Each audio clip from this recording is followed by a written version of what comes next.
Linda did it. Can I call the meeting to order, please?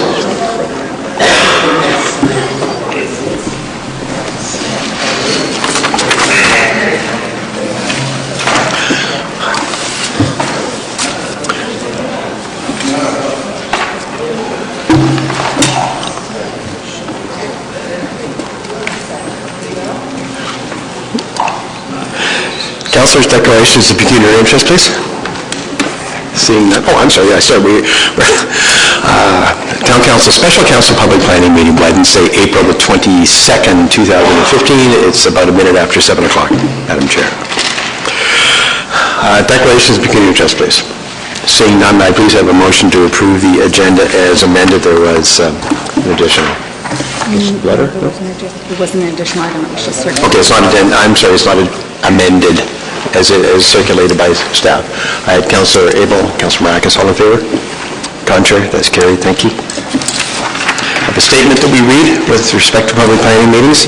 Welcome to Aurora's public planning meeting. The purpose of this public meeting is to inform the public of the applications and obtain input. No decision will be made on item 2 tonight. There will be a decision made on item 1. For each planning application that's being considered tonight, the following process will occur. The town staff will outline the purpose of the planning application which is being considered. The applicant will then be given an opportunity to make a presentation and address any issues that have been raised by staff or public concerns to this point. Following the presentation, members of the public will be invited to the podium to express their concerns or comments on the proposal. We will make a list of those comments and then answer those questions. Once we've heard from the members of the public, we close the public portion of the meeting. I will then ask members of the council if they have any comments or questions on the presentation. It should be noted that a comprehensive report will be prepared and presented to a future general committee meeting assessing the merit of the second application before us this evening. It's very important that the town receive correct name and addresses of individuals having an interest in the planning application. Therefore, if you plan to speak at council, if you plan to speak to council at this meeting, or if you wish to be notified of any further council or committee meetings concerning the application being considered, you must complete one of the green interested party forms that Linda's holding up, and please give it to Linda before you leave this evening. Under the Planning Act, the applicant or residents have the right to appeal any decision of council on a planning application to the Ontario Municipal Board. But you must verbally express any comments or concerns here tonight or submit any comments or concerns in writing to the town prior to council adopting an amendment.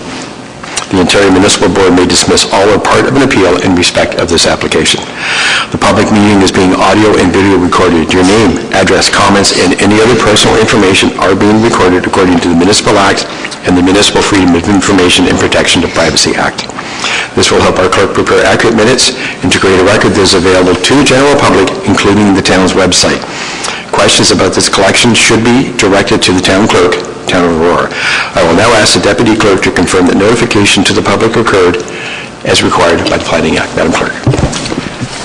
Thank you, Mr. Mayor. This is the second public planning meeting for item 1, the required notice of public meeting for the proposed official plan amendment and zoning bylaw amendment, Brookfield Homes, Ontario Limited, 155 Van Dorp Side Road, Timberlane Athletic Club property, files OPA-2014-01 and ZBA-2014-03 was mailed to all interested parties. The required notice of public meeting for item 2, the proposed zoning bylaw amendment, PMK, Capital Inc., 95 Wellington Street East, Lot 14, south of Wellington Street, registered plan 68, file ZBA-201410, was given by mail on April 2nd, 2015 to all addressed property owners within a minimum distance of 120 meters of the subject land and by ground signage posted at 95 Wellington Street East, and was also given by notification in the Aurora Era Banner and the Aurora newspapers in accordance with the rules of procedure under the Planning Act.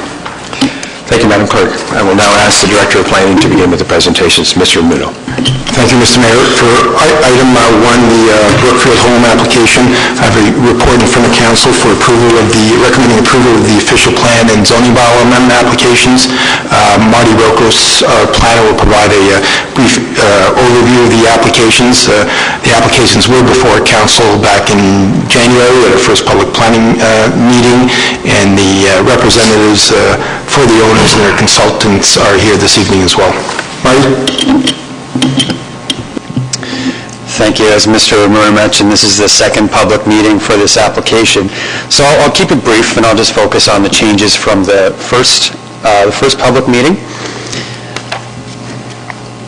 The first meeting was on January 28th, and the initial application was for 77 units, and a mix of townhouses, semi-detached units, and single-detached units for the property. Council resolved that the applications be considered at a future public meeting date, which brings us to tonight.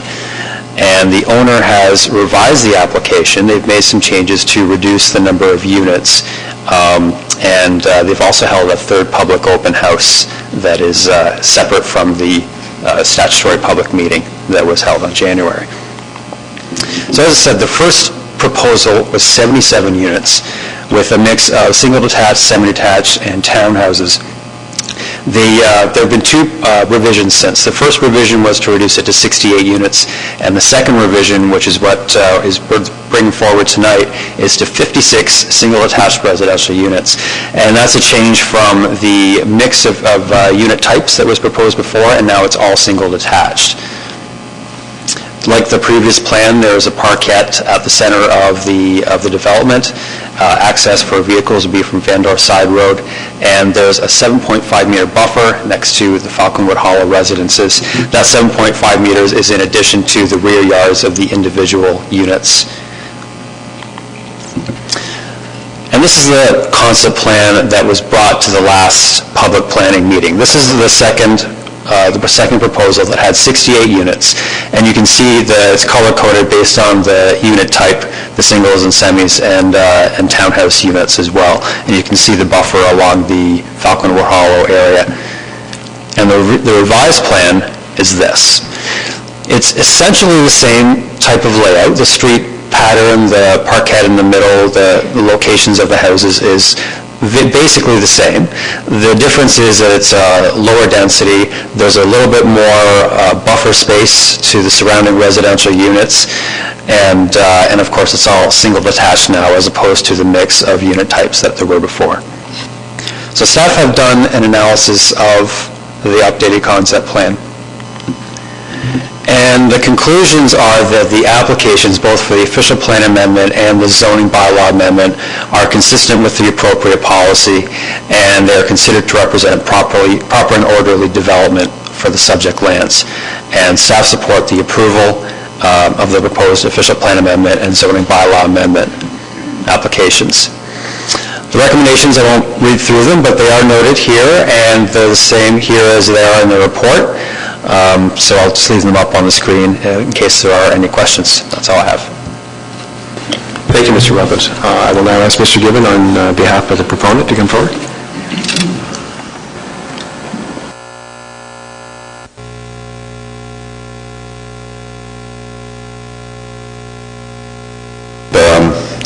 My name is Don Given. I am here on behalf of the applicant. I have only 2 slides tonight. Obviously, I'm here in support of the recommendation. The first slide really just helps you better picture the changes that have been made. You can see that on your screen, the slide on the right, the current plan, has a looser fabric. One of the things that was an issue at the previous meeting, you'll recall, was the level of perviousness or imperviousness, depending on which way you look at it. We're right in the same range as the existing tennis club is today. We vary only by about 8% or 48%, depending on how you measure it, between what is covered today and what will be covered with this plan. So that, from a density point of view, if there's a measure there that relates to groundwater getting into the ground, which was something we talked about the previous time, I think we're in that same range. The things that have changed came really as a result of dialogue with the adjoining residents. The buffers on the west side are larger than they used to be, and they come as a direct result of trying to work with those residents to preserve the vegetation on the west side and to give them a better separation at the south end as well. You'll see at the south end we've flipped the cul-de-sac a little bit, but we've tried to build in more green space down there to give the residents a better separation distance from the development than we had previously. With respect to the east side, Beacon Hall had always wanted and know that they had the flexibility to obtain a sewer should one be necessary, and we're providing for that through the plan. There's still some discussions have to take place about how that gets implemented. That'll be a site plan matter, but with respect to the intent of the developer today is that they will provide for that opportunity. Apart from that, we'd again, as I say, ask you to approve the plan as recommended by staff. There is an issue that's been raised about the acoustics and vibration. I know that there will be a subsequent presentation to you. Following that presentation, I'd ask for the latitude to have our expert respond. He is here tonight, Mr. Gastaminer, who authored the report that was submitted in support of the application. We don't know at this time the nature of the concerns and need to hear from the representative before we can properly address those. But I do believe that the report speaks for itself. It's stamped by a professional engineer. It's done in accordance with all the requirements to look at what's necessary, and urge you not to defer or delay approval on this while that discussion takes place, as we will hear from the applicants, or from the other side of the road. Thank you very much, Mr. Chairman. We're looking forward to hearing from the residents. I know several of them want to speak to you tonight. Thank you. Thank you very much, Mr. Gibbon. I will now open it up to the public. I would request that you come forward to the podium. There's a microphone there. Please give us your name and your address. You will have 5 minutes to speak. There is a clock right in front of Linda if you need to keep track of time, and we will typically give you a 30-second warning. So I will ask the first person to come up. Mr. Mayor, members of council, staff. Excuse me, Linda, could you help with the microphone, please?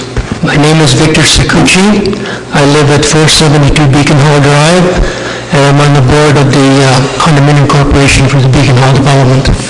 I appeared before council the last public meeting, not to object, but to record the fact that we were working with the developer to attend to a number of issues that were being discussed. My purpose in appearing again tonight is not to bore you, but to reiterate that we are working in good faith with them. We expect to satisfy our requirements, but we do wish to preserve our entitlements in the event that we're unsuccessful in that regard. Thank you. Thank you, sir. Other speakers, please.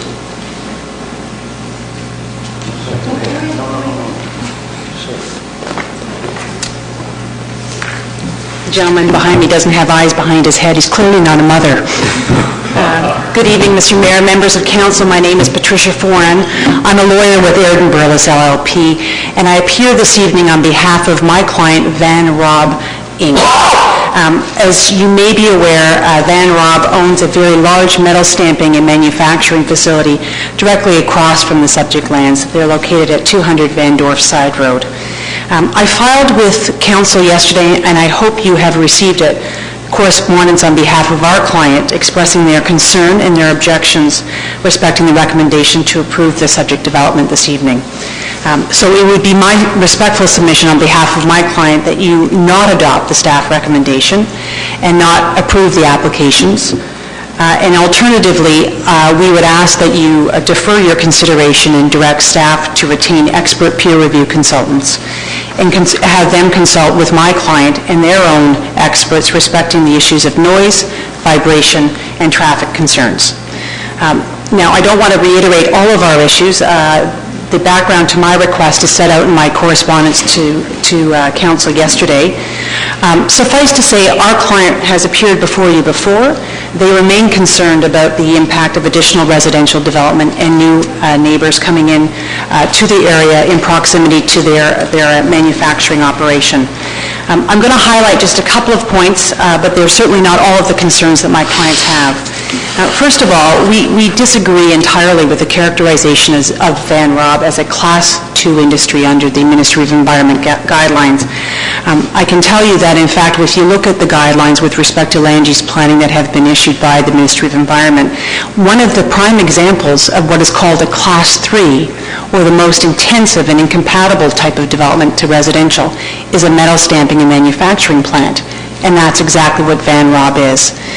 So the reports that have been filed on behalf of Brookfield have characterized Van Rob as a Class 2 industry. They are not. They are Class 3. Now, why is that important to council? because it says that you have to have even greater care and caution in considering any new residential uses in proximity to a Class 3 industry like Van Rob. The potential for incompatibility is significant, and the potential for complaints with new residents is very significant as well. It is more difficult for industry to operate in proximity to residential development when they are Class 3. It is particularly important and difficult for them to update their approvals from the Ministry of Environment when they have new residential development closer to their operations. There is a documented history of complaints with respect to Van Rob's manufacturing operations from new residential development, and it underscores the potential for off-site impacts, which again says that this is a Class 3 industry. So we have asked through our correspondence that Council direct staff to retain peer review consultants to provide them with advice with respect to the analysis that has been undertaken. I will indicate to you that we have received yesterday the updated noise and vibration measurements that were taken on behalf of Brookfield through their consultants, HGC. We have sent them to Van Rob's own experts for their review. We only obtained them yesterday, and to my knowledge, they were not provided directly to my client until we requested them from the town. I would say the following. Van Rob is a 24/7 operation. It operates at night. The measurements that were taken that are provided in the most recent correspondence from last week from HGC are daytime measurements. They do not appear to have gone out and taken measurements either for vibration or noise at night, and that's important because that is the most sensitive time period under the MOE guidelines. If the assessment's not thorough and the mitigation that might be required is not incorporated into this development, it leaves Van Rob with having to hold a can to mitigate its own operations when complaints come in from future residences. Warning clauses aren't effective. Certainly Van Rob knows that in the past those have been imposed, and people have shown up, and this municipality certainly is aware of that because you're probably one of the first people that picks up the phone when a resident calls and said, I don't like what's going on. So even though people are told that this is where they're moving in, and you'd be surprised, they might drive right past it, they will still complain. So in light of the concerns of Van Rob and their importance to this municipality and their desire to continue to operate successfully in Aurora, we would ask that Council consider the following. Rather than approving the recommendation from staff this evening, we would ask that Council consider whether it isn't premature to do so in the absence of having your own peer review advice. And we would, at a minimum, ask that you defer any consideration of these applications until you obtain that, and those peer review consultants actually meet and speak with my client and their own experts with respect to their concerns. I thank you for your attention. I'd be pleased to deal with any questions on behalf of my clients. Thank you, Ms. We'll just get some other folks up, and then if there's questions, we'll certainly ask you to come back up.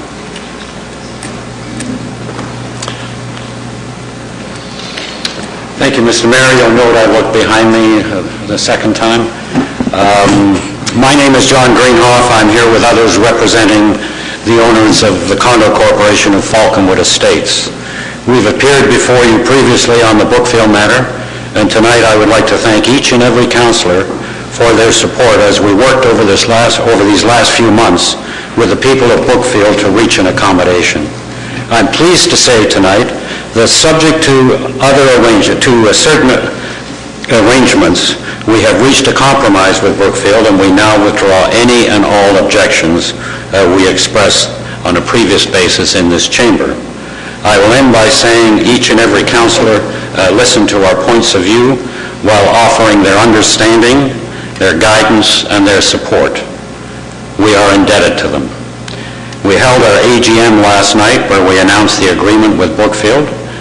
There was a lot of applause. To a person, they were delighted. Finally, I should also say, certainly credit should go to Pete Schutt and his staff at Brookfield. They worked very hard with us. While we have some work to do, we were able to conduct our discussions in a respectful way. Thank you again to everyone for this opportunity to speak tonight. Thank you. Thank you, sir. Other speakers, please.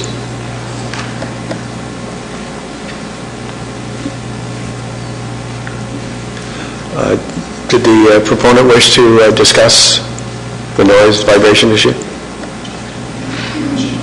Yeah, well, we do the public first and come back to us.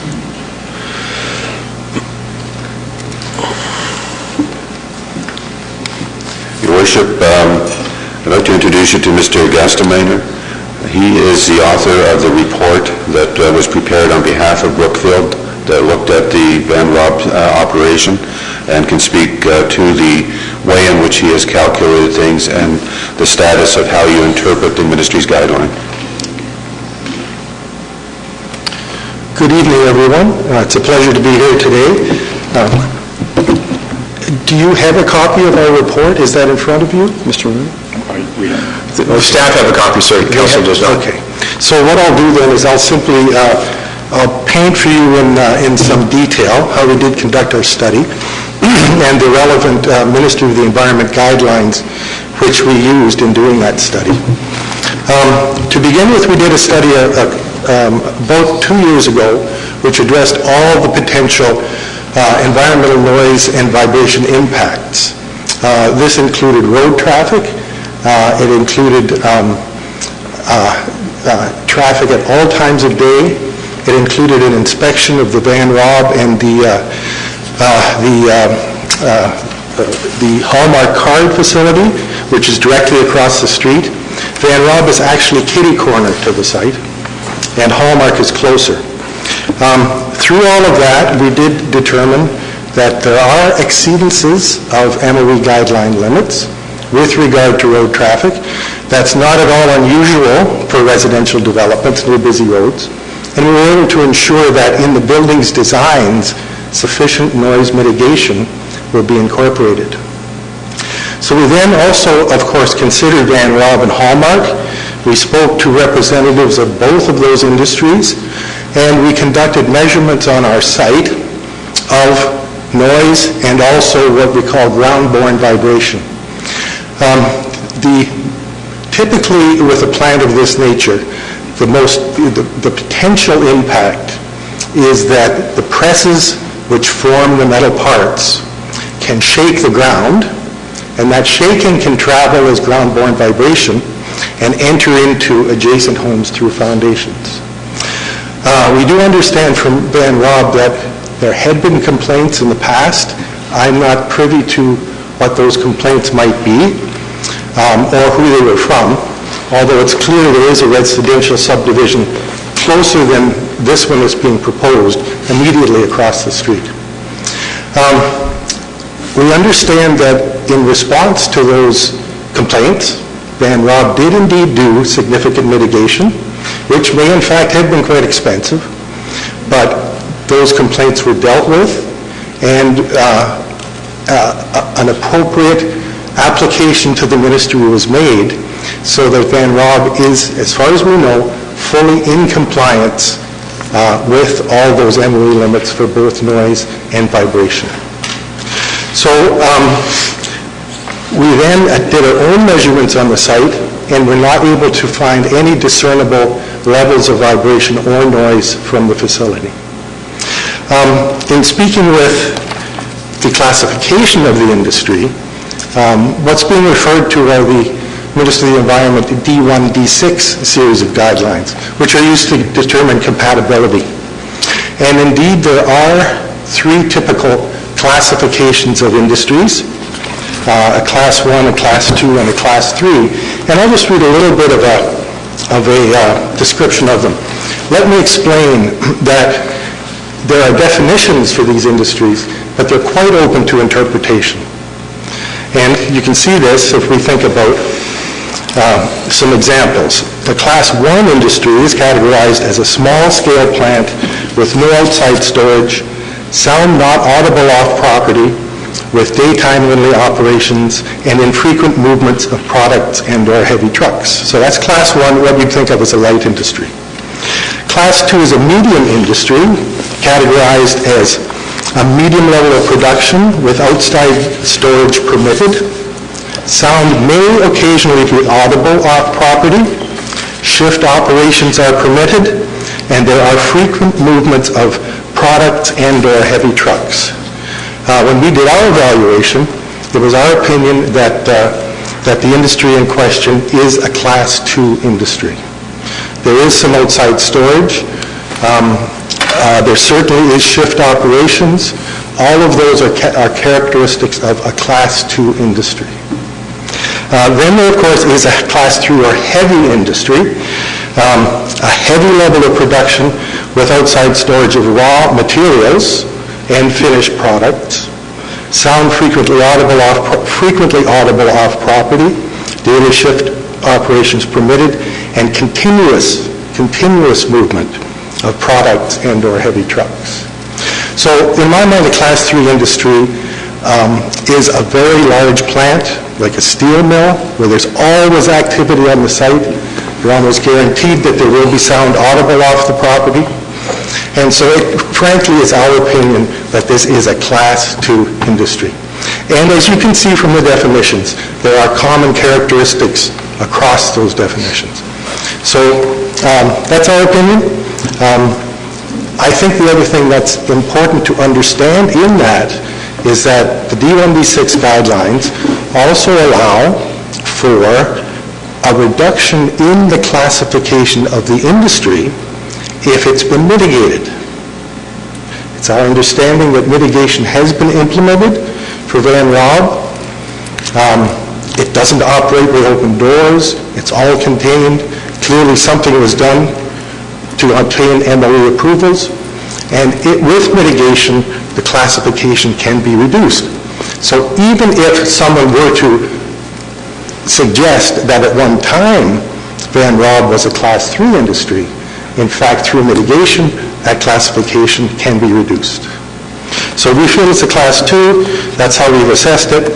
And finally, the most important thing is we did return to the site again recently. We conducted extensive noise and vibration measurements, and there simply is no indication of any vibration from that facility on the subject lands. That's what our results showed. It's all well below Minister of the Environment limits. Do you have any questions of me? I'll see if there's any other speakers, so that I'm sure that there might be one or two comments. Yeah, fine. Thank you. Are there any other comments at this point from the public? Any comments at all on this particular one? Yeah, I'm going to ask, because this is obviously an important issue, I'm going to open it up for council comments with respect to the presentation. So I've got Councillor Puri, I've got Councillor Rackas, Councillor Gardner, Councillor Kim. Just with respect to the presentations that are, either Mr. Gibbons, the presentation of this gentleman. Councillor Puri. Thank you, Mr. Mayor. Although I recognize that you guys are classifying this as a Class 2, yes. How would your report have changed if it were classified as a Class 3? The change would be in what's known as the recommended separation distances. Currently, for a Class 3 industry, again, a really big, noisy, heavy thing, the potential zone of influence of that industry could be as high as 1 kilometer. So that's clearly a very heavy industry. And the minimum recommended distance setback to a noise-sensitive use is 300 meters. One of the indicators, in fact, and through the process of adjacent lands being zoned residential, is there are actually existing homes now closer than the subject lands to the industrial use. I'm not saying that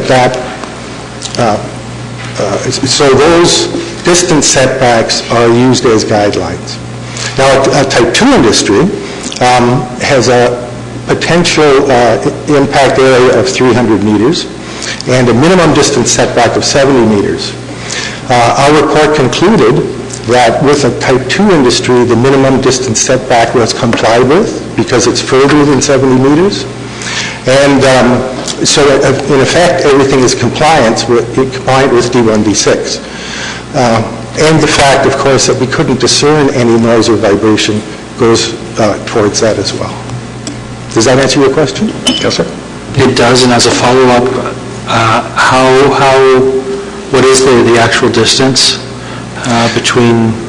The actual distance between the property lines, the corners of the properties, it's very close to 70 meters.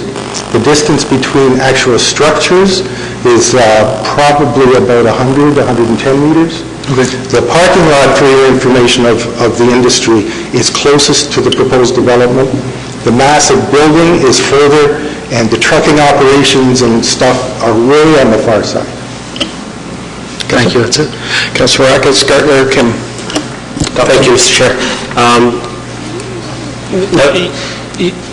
There's been a report done by Brookfield, and in their opinion, they've classified it as a Class 2. That's correct. Van Rob has classified it as a Class 3. I'm just wondering, has the MOE done a report, and have they stated what they classify Van Rob to be? The MOE does not make those classifications typically. They've produced a guideline which outlines the criteria. As I've indicated, the criteria are very open to interpretation. It's not unusual that two different consultants or two different agencies can come up with slightly different ideas. In fact, I've heard people say, is this a type 1 industry or a type 2 industry? Well, when I compare all the criteria, I'd say it's a type 1.5. You know, so unfortunately, I can't say that there's a definite way to say exactly what it is. It is open to interpretation. Okay, Councilor. Thank you. Councilor Gartner. Thank you, I'm fine for now. Councilor Kim. One of my questions through you, Mr. Mayor, was what Councilor Tom Maracas just asked. But my other question was, you mentioned that the noise complaints that were being referred to Van Rob many years ago, those residents lived, or they currently live, a lot closer than where the subject lands are currently. Is that correct? Yes, so please don't misinterpret. I do not have personal knowledge of where those complaints originated from. I only know that there were complaints, and in response to those complaints, Van Rob introduced mitigation. Okay. And they have a current up-to-date approval with the MOE. Now, having said that, of course, there are homes which are closer than the subject application. Okay. And Brookfield obviously feels comfortable given the potential noise and the vibration that could exist, that you would have that warning or disclaimer on the sales contract, and you obviously feel comfortable with that. That's correct, yes. Okay. Councilor Johnson. Thank you. Just, you touched on it briefly in responding to Councillor Kim. My question really was on those existing homes that you stated are closer, whether or not through your testing process you had any communication with those residents to gauge their experience with the vibration and took that into account. But you seem to have responded that no, you didn't. I haven't personally. I don't believe our office has. No. I don't know if there are representatives of that subdivision here who can speak to that, but we have not talked directly with those folks. And then my second question, through Mr. Chair, is that you spoke a little bit in terms of, I guess, the design or construction of the house, that you were going to incorporate some elements to, That's correct. to be able to, I guess, mitigate any impact if there was some. Can you just speak a little bit more to that? Yeah, I can. It's perfectly normal and acceptable to the MOE to mitigate against traffic noise. And those typical mitigation measures are windows that are designed to be particularly noise attenuating. We can put air conditioning, or the ability to install air conditioning at a future time into the buildings so that the windows can remain closed. There's no point in having a sound attenuating window if it's open all the time. So the air conditioning and windows go hand in hand.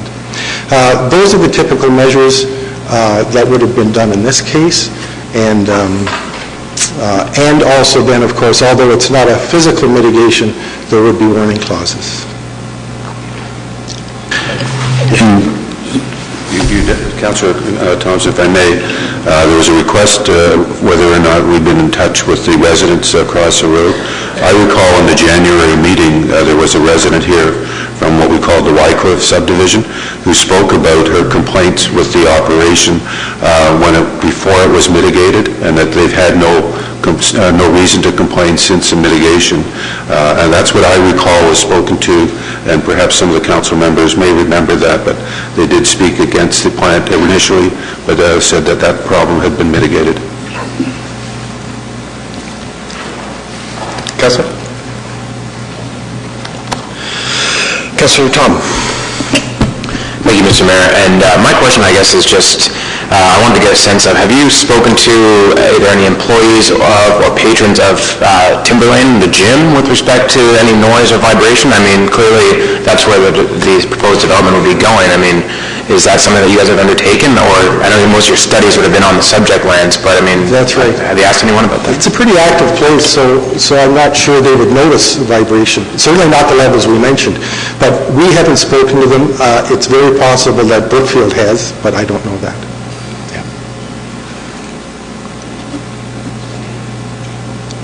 Councillor Pierre and Councillor Kim again? Oh, Councillor, pardon me, didn't see your hand. Councillor.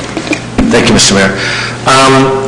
Thank you very much for the information. Could you give council some kind of idea that you've done these tests before, and oh yes, yeah. where you might feel vibration in a proximity sort of like this? I'm imagining like a freight yard where the trains are banging, but go ahead, or an airport. No, that's very good. In fact, we've done vibration measurements close to many stamping plants, in fact. But another typical one is a railway line. When the freight trains in particular zip along, they create quite significant levels of vibration.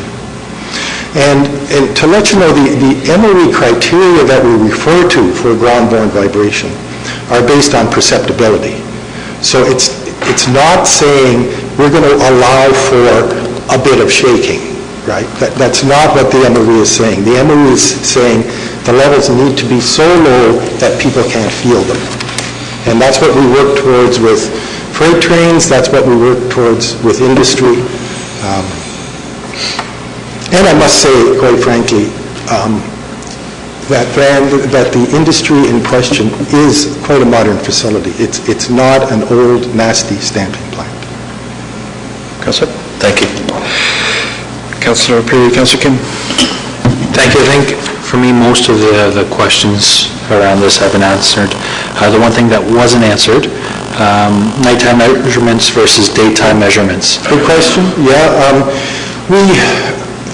When we spoke with the facility people and we asked, we need to be sure you're operating under your worst case scenario. And we had to go back with them a few times, and we really did try to strike up a good dialogue. But they led us to believe that the days that we were there were typical of their worst case operations. Now, there really was no reason to have to go at night, because generally at night shift is a little less, but I don't know that for sure. Certainly wouldn't be more. And we saw no evidence in any of the measurements that there were vibration or noise excesses. So there really was no reason to do nighttime measurements. Okay, thank you. Councillor Kim? Thank you, Mr. Mayor. Van Rob's legal representative stated that her representative or her client wished a peer review. How different is that review compared to the one that you underwent? Well, a peer review is simply another engineer reviewing the report. The way it typically works for land use planning issues these days, at one time, about 15 years ago, the MOE did all the reviews. They had their group of experts in downtown Toronto, and they would review all the land use planning applications as they related to noise and vibration. That was downloaded to the municipalities, and most municipalities now have somebody on staff who's familiar enough with these types of reports, having learned it over the last 15 years, that the municipalities review them themselves. Occasionally, if municipalities don't feel that they have that expertise, they can ask another consultant like ourselves, for example, to review our work. And that's called a peer review. Councillor? Okay. Are there any other comments from the public at this point? Mr. Greeno? Sorry.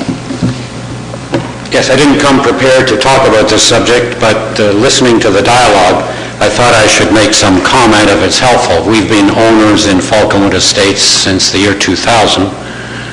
When Van Rob began to ramp up, I've forgotten when it was, but it's got to be mid-2000s, the noise was an issue, as were vibrations. I and others were part of a team made up of Falconwood Estates, Wycliffe, and Beacon Hall. We worked with the town over a period of time, and they brought in Van Rob, who showed a great deal of concern. The president was involved, and they brought in, after listening to us, they brought in some people from Germany regarding 2 new presses, as I recall, that were specifically designed to have rubber and spring feet, so it wasn't, the press wasn't actually hitting the ground. And anyway, long story short, over a period of time, the issue went away. And it's a rare night indeed that you hear any noise from the Van Rob operation.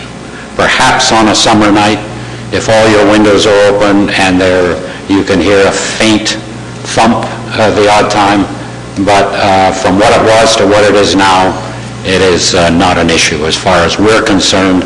And as the gentleman said, you heard the comment from the lady from Wycliffe at the earlier meeting saying that the problem had gone away, so essentially it has. So if that's helpful, I'll be happy to answer any questions, or if the statement's enough, I'll be happy to sit down. That's great. Thank you, sir. Councillor Thompson, you had a question? Again, just to the presentation here. Okay, Councillor Thompson. Can I ask a question of the resident? Sure. John, are you familiar whether or not the MOE was involved at that time? I don't think so. We were trying to handle it just on a neighbor-to-neighbor basis, and Van Rob were most accommodating and brought in these experts. Remember the one gentleman from Germany, he showed us how the new presses were when they were installed, when they were going to be installed, and we went away happy. 3 months later, the presses were installed, and it went quiet after that. Thank you. And the reason why I asked is that, if there was an issue previously, and if the MOE was involved, then maybe there was already a determination of the classification of Van Rob being a 2 or a 3, and so... Mr. O'Malley, would you have any information on that?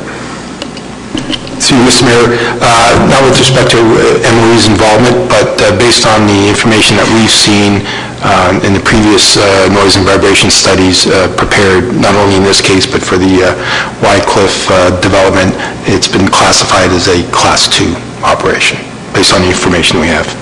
And where did that information come from, Mr. Romano? Through you, Mr. Mayor, again, that comes from the various noise and vibration engineers who have prepared the background reports in accordance with the MOE guidelines, and their interpretation has been Class 2 operation. Councillor Marcus? Thank you, Mr. Chair. Actually, I had a question for the lawyer from Van Rob, so I was wondering if it's okay. I just end by saying that noise has not been an issue for years. Thank you. Through you, Mr. Chair. Hold on, let me get it. Okay. Yeah. Sorry about that. I'm still trying to wrap my head around a little bit about that the Class 2 and Class 3 are open to interpretation depending on who's submitting on which way they want to put it. But I was just wondering, when it comes to is there any official documents that Van Rob has? I would assume that they've put in for different types of certifications where they might have to actually put this classification of what they think it is, and the government would want them to have that classification in there to get these extra certifications. I'm just wondering if you do have those documents and what certification or what class you guys put on those certifications or documents. Thank you very much. Through you, Mr. Mayor. I do know that the certificate of approval process from the Ministry of Environment is one that is rigorous.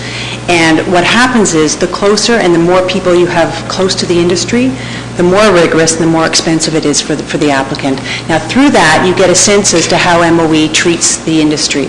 I don't have the certificate of approval in front of me, but I do know that given the amount of work that was required, it's quite clear that they were treating this as a heavy industry in proximity to sensitive land uses, which are the residential. There's no question that's the way they've approached it for Van Rob. And that's why they incurred a significant amount of money to address existing residents' concerns. And I can say to you that there have been complaints even after the time that mitigation was implemented at the plant.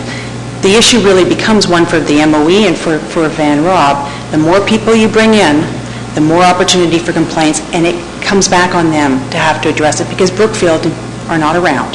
And Van Rob has to respond as they have done in the past. So I'm gratified that the residents said that they were responsive, but my client can't respond and continue to incur costs to respond to new people coming in. The warning clauses simply don't work. It's not enough. If I could also, Mr. Mayor, just address one other matter. The classification reports that Mr. Ramuno referred you to were reports that were done on behalf of the developer. They were not independent peer review reports that were done for this municipality. And I do know that you've had and you've received complaints. There have been meetings as recently as 3 or 4 years ago with Van Rob through this municipality with ongoing complaints. Whether people actually can measure it or not, people still complain. They can see the sign out front, and that's the practical reality of it. One other item, since I'm up here. Mr. Gassmeyer referred you to the fact that they didn't measure at night, and I think that that's not disputed by them. The one thing you should know about the nighttime is the background noise drops, so that you can perceive and you can hear and you can feel the impacts of the industry that much more at night. That's why it's so important that the proper measurements should be done and should have been done with respect to this application, and they haven't been. Thank you. Thank you for the additional time. Any other? I just had a follow-up, actually. Don't go away, apparently. I just had a follow-up for you, sorry. Sorry. The eyes in the back of the head weren't working, Mr. Mayor. Through you, Mr. Chair. So that and I appreciate that you probably wouldn't have any documents with you, but so would it be fair to say then that there are documents or previous reports that Van Rob has done that have stated that this is a Class 3 industry facility? I have not obviously audited their file, but I do know that they certainly have a certificate of approval and there is documentation. They have retained experts in the past. They have a noise and vibration expert retained right now because of their concern with this application. So there is an opportunity to have that information brought to Council's attention. Unfortunately, we only got the addendum report from HGC through your offices yesterday. That wasn't something that was supplied to my client. But suffice to say, that's gone out to their experts, and that's being looked at right now. That's how serious this is for Van Rob. They want to continue to operate in Aurora. That's why they're here. I've got one more councillor who has a question for Ms. Floyd. Councillor Tom? Thank you, Mr. Mayor. Given the fact that Van Rob has gone through the mitigation process previously, and I believe it was stated somewhere in the mid-2000s, this process began in terms of noise and vibration mitigation. Has Van Rob conducted any of their own studies with respect to vibration and noise coming from the plant? My understanding is every time they have to update their processes and their equipment, they have to renew their certificates of approval with the Ministry of Environment. So every time they do that, they have to assess the impact with respect to where residential development is. The distinction with respect to the lands in front of you this evening is that they are not, for the most part, designated for residential development. That's the effect of the application in front of you. So that when MOE would have looked at their certificate of approval, these lands would not have been considered sensitive land uses with respect to their process. Now that they are going to be designated for residential, they will have to take that into account, and I can't, standing here tonight, tell you that MOE isn't going to require something more. So it was a significant cost to them in the mid-2000s. It was over $2 million, is my understanding from my client. Thank you, Mr. Mayor, but with respect to, wouldn't they have had to take into account the residents that already live closer to the subject area or closer to the Van Rob location? I mean, the Wycliffe development is closer geographically than this one, so they would have had to take that into account with respect to their certificate. We're talking maybe tens of meters away in terms of difference, but yes, that's what prompted the complaints to this municipality previously. The warning clauses had no effect whatsoever. The residents complained, my client had to respond, and in fact it involved significant costs. And there still continue to be some complaints, and they still had to meet with the municipality and the local NPP. And they have been responsive. Like, I'm not here saying that my client has not been responsive, but you need to be careful as to how many more residents you let in, and whether, in fact, in doing so, there should be some additional mitigation. The only mitigation that's being offered here is not with respect to Van Rob. It's with respect to road traffic noise. There's been no suggestion of any mitigation other than a warning clause, which we know has not worked. Thank you. Now, we have another member of the public who would like to speak, I believe, so I'm going to ask that we let her come forward. Hi there. My name is Sherry Card. I am a business owner, and I own a location on Industrial Parkway South, pretty much in the backyard of Hallmark, if that sort of gives you a visual. We've been there for about a year and a half. We are in similar proximity to the top right quadrant of the development. The 2 years prior to that, we resided on Furbacher Lane, which is just north of Van Rob. I didn't even plan on mentioning this evening, but I'm just here to give you my comments and feedback. I have no interest for either party. When we were on Furbacher Lane, the vibration was obvious. And I mean, you know, you look at your colleague next to you and go, what was that? So, you know, it's there. We're now on Industrial Parkway. Our back loading dock doors face out towards Van Rob, and we do hear the noise. Now, it's an industrial area, so is it their noise? Is it everyone's noise? Is it other people's vibrations? I don't know, but we do hear it.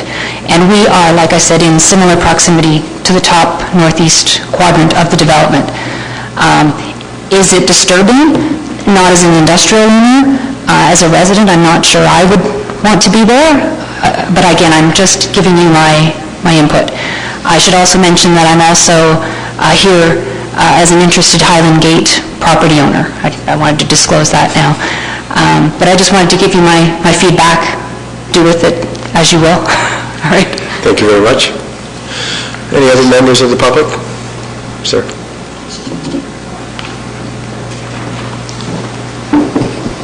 Thank you, Mayor. My name is Peter Van Schaik, part owner of Van Rob. As you have heard my legal counsel speak about the concerns of the residential development, one thing that I want to add to this, when the previous development applications went in, we, Van Rob, did not oppose the rezoning of the previous development. We put all our plans for future expansion in with the application for the rezoning.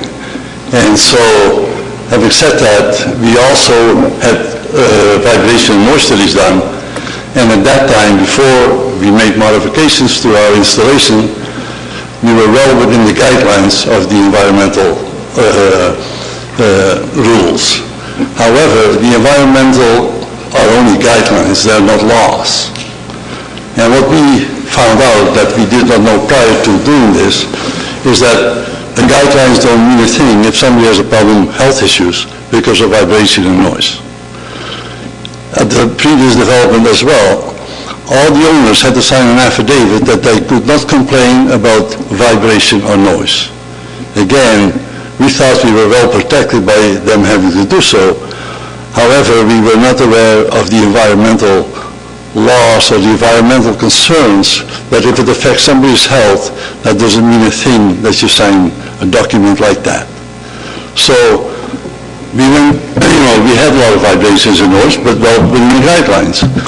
After having a lot of complaints from our neighbors across the street, we didn't install new presses. We took all our equipment out of the foundations, modify the foundations, put big shock absorbers underneath the pressures that were creating all the vibrations.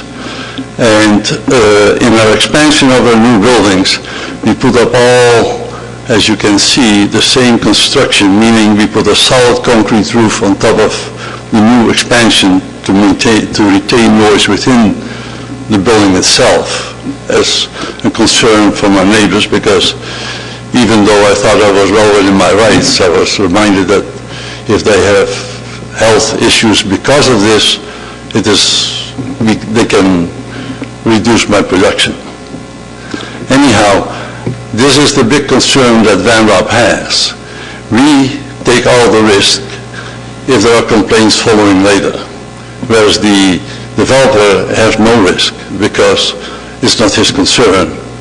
So I just want to let everybody know on council as well why we are here raising this issue, because of the experience we have had in the past. And we know that, you cannot prevent future development in the area per se. But having said that, we have, experienced firsthand what we had to do the last time. And just to let you know that all the complaints have never gone away. About 3 years ago, Frank Cleese, the MPP for this region at the time, requested to me if we would have a meeting with the residences, the representation of the people living there at our offices, and talk about what further things we could do to reduce vibration and noise. And one of the things that was requested of me, if I would support a movement by them to keep trucks off Van Dorp, because trucks cause a lot of noise and vibration as well for people that are close to the road. I mean, like I said, we have done a lot of things to mitigate all the, most of the noise and vibration that is there. Having said that, there is still some vibrations that can be measured. There's still some noise because you cannot eliminate that in an environment that we work in. And my concern is not the development, the density, or anything like that. My concern is that I have complaints coming to us later on because the environmental, even though being well within the environmental guidelines, they are not laws. They're only guidelines. Thank you.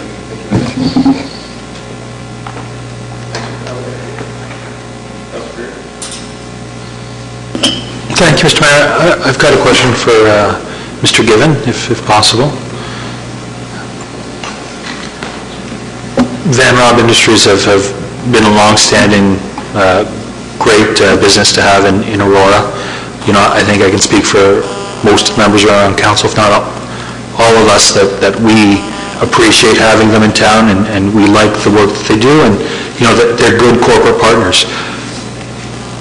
I understand their concerns. I know that they're not the only industrial resident in our community and other communities who are concerned about encroaching residential residents nearby. What is being done from your end, if anything, to help mitigate this? I understand that we've done the survey that said there's not much, if anything. But is there anything else being done from your end to help mitigate the situation and to ensure that, to the best of your ability, they won't be receiving phone calls, 5 or 6 years down the road? If I could, Mr. Mayor, through you, the complaint seems to be about even one resident moving in will cause more problems for them. We have 56 houses that we're talking about. If there's a problem there, it's there today, and there are already existing residents that will complain. I don't think the numbers matter, how many it is. One complaint triggers a concern. With respect to what we can do, we can add to the purchase and sale agreements and register on title warning clauses that advise purchasers and subsequent purchasers of the prospect that it could be a problem. That is about as much as a developer can do at this time. In terms of acoustics, there's certainly window treatment that's dealing with the road, which should also help with the prospect of noise from the industry. I think it's the vibration that's more at issue, and I don't know how you deal with that other than the way Van Rob has, which is to mitigate it at source. I think that's what MOE requires, is if you are creating a problem, then you are responsible for mitigating at source, is my understanding. We can't, as a planner, do anything more than that. You're supposed to ensure that the offensive output, whether it's acoustics, odor, dust, etc., is dealt with before it reaches your property line. And I'm not an engineer by trade, so I don't know if this would work. Is there an underground retaining wall that you could put into the ground 10 or 15 feet deep, which would help stop any vibrations coming in? There's no underground retaining system that I'm aware of that could act as a vibration barrier. There may be. Maybe there are special blast mats or something like that that you see on the highways when they're creating new highways up north. But what has been happening where there are problems is that there's some form of treatment that you can do in the foundation, if necessary, to dampen vibration. It's some kind of treatments that you'd have to get proper engineers to explain better than I can, but it actually has a way of absorbing the vibration so it doesn't make its way into the balance of the house. But at this point in time, our position is that there's no evidence that there is a problem. But there is a site plan approval process, there's a building and permit process ahead of us. We can deal with those kind of things through that process. They come back to you for approval. And if you flag those as concerns that you want subsequent studies done or information done, it can be done at that time. Thank you, sir. That's it for now. Thank you. Councilor Kim? Thank you, Mr. Mayor. I can empathize with Van Rob, and I guess my question is, seeing that Van Rob was here in Aurora first before this residential development and past were developed, the legal representative mentioned that Van Rob didn't want to absorb further costs in the complaints. What liability or expenses are we talking about here? Because isn't it buyer beware? It's fully disclosed that there's mid or heavy industry in the area. So what further liability could industries around, whether it be Van Rob or any other industry, be liable to from the MOE or from anywhere else for that matter? Mr. Gibbon, can you answer that? I'm going to try to.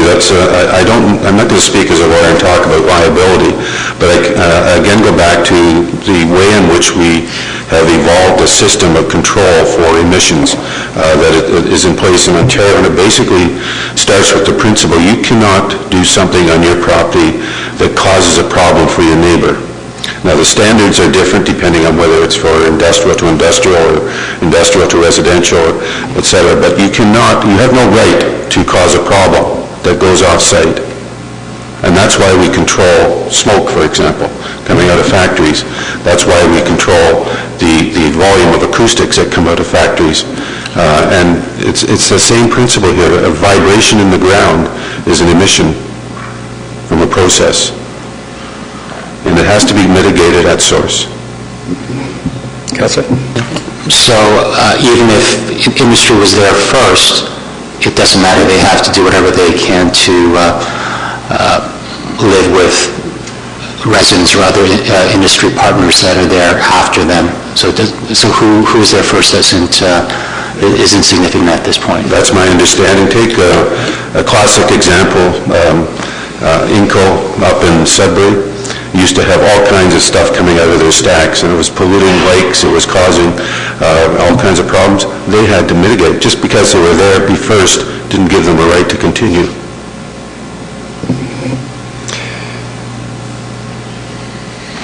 Any other comments for the presentation? Any other speakers from the public? Councilor Marcus? Thank you, sir. I just have one quick question. It might not have to do with the presentation. I just want to know if Van Rob could just let us know how many employees they employ. I was just curious for my own information. if we could get that answered. So I'll just ask Mr. Van Schaik to answer that question. Excuse me, what was the question? How many employees does Van Rob currently employ? Approximately 700. 2,700? 700. 700. In Aurora. In Aurora. Thank you. Thank you very much, Mr. Van Schaik. Sir? Good evening, Council. Good evening, Mayor. Stephen Wardslaw, live in Aurora. My mother lives at 23 Britton Trail, which is at Winecliff Gardens. She moved in 2.5 years ago. We've never heard of any vibration or any sound from the adjoining factory across the street. Hallmark is there too. I think there's more issue with trucks, road noise than there is with the factory issue. As a real estate agent in Aurora, there's a lot of homes that are already existing there between Jarvis, the street, Falconwood, and Winecliff. There's people moving in and out all the time, so there's nothing that the company could stop from anybody from making a complaint going forward. So I don't understand, and I agree with Mr. Gibbon that it should be mitigated at source, and I think the company is doing the best job they can. And if there are complaints, they have to address their complaint. I think Brookfield should introduce stronger clauses in their presentation to sale of the new properties so that the buyers are aware of the issue up front, and that should hopefully solve some of those issues. Thank you. Thank you, sir. Appreciate that. Any other speakers from the public? This has been a bit different from how we usually have a public meeting, but it's been a good discussion. Mr. Murray, any comments from staff point of view, just with respect to some of what we've heard this evening? To you, Mr. Mayor. The only thing I can add is that, staff have reviewed all the background studies. Our engineering staff have reviewed the noise and vibration study. Albeit they are not certified in that specific area, but we do have a seasoned engineer who has reviewed all those reports just based on ensuring that, they were a qualified, certified engineer and reviewed the methodology and some of the earlier reports that were prepared in support of the earlier developments east of the Timber Lane site, being the Wycliffe development that was approved back in 99 or 2000. Again, as Mr. Given mentioned, it's my understanding that any noise or emission concerns under the MOE guidelines need to be mitigated at the source. We have heard from residents at the January public meeting who did not have an issue with vibration itself. There were concerns regarding the road noise along Van Dorf, and it's our standard practice with any residential development that abuts a collector road or a regional road where there is higher volumes of traffic and truck traffic to impose warning clauses within the development agreements, and we also require the builder to include those similar clauses in their offers of purchase and sale to their prospective buyers. So based on our review of the proposals before us, I'm recommending approval of the OP and zoning bylaw. I'll just add that, again, the area south of Van Dorf is a residential community. Portions of the Timber Lane site currently is designated for residential development. There's a portion of that current site that has a residential designation. The OP is to redesignate the portion that is still in the open space for residential, and of course the zoning bylaw to permit the residential development as we see it before council. So if there are any other questions. Thank you, Mr. Romero. Council, I'll close the public portion of the meeting now, and I will ask someone to put the motion on the floor, please. Councilor Perry, thank you. Is there a second? Councilor Maracas. Speakers to the motion, please. Councilor Thompson, Councilor Maracas. Through to Mr. Romero, just to come back to the issue of the vibration and the noise. Can you, because as Councilor Perry said earlier, I'm not an engineer either. Can you speak to the value or the intent of having that independent peer review that's being asked of us? Mr. Romero, please. To Mr. Mayor, we did have a third party review the study, because based on the previous work and the amount of, there were 3 or 4 addendums that were conducted by Mr. Geismader's firm, and my engineering staff was satisfied with the conclusions that the noise and vibration emanating from the Ranrob facility did not exceed the MOE guidelines.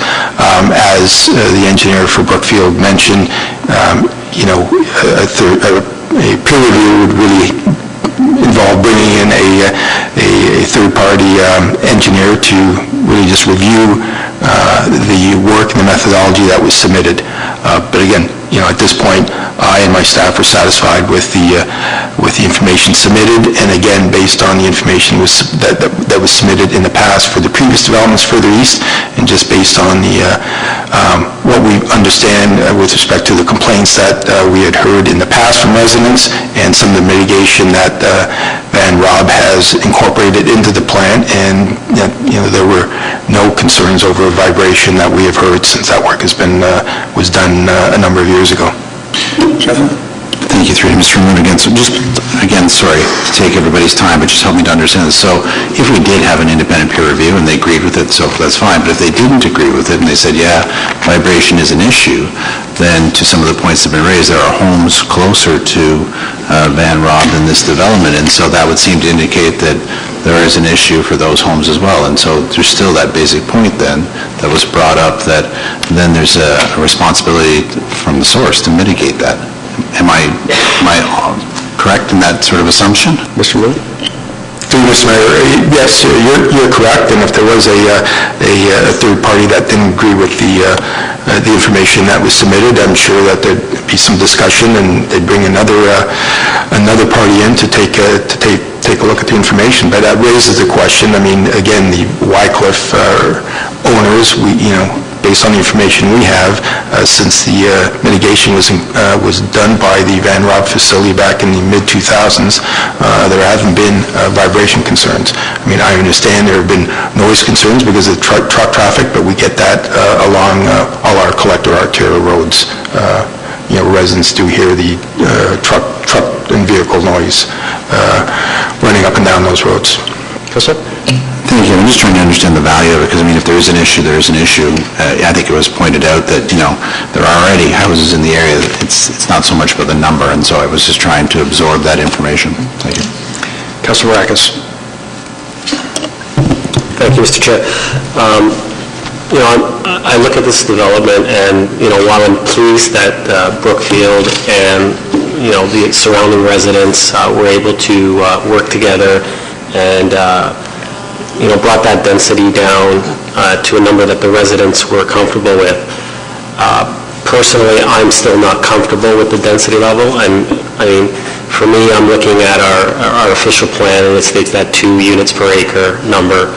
And, when I look at that number, and I think to myself, we spend as a council a lot of time working on, official plans, setting policies, and, spending that time doing that, for me, I look at this and I say, if we approve this and we allow this, then, what's the point of spending all that time setting those, setting that official plan, setting those numbers, those guidelines, those rules, if in the end developers and builders can just come in and, and say, what, we're going to go above and beyond that, and council's going to approve it. So, with that in mind, I'm really not in favor of allowing or approving this the way it is. I mean, I understand the residents surrounding the area are, have withdrawn their complaints, and they're approving this, and I just feel, with that density number, I think we need to stick to our guidelines and our rules that state that 2 units per acre,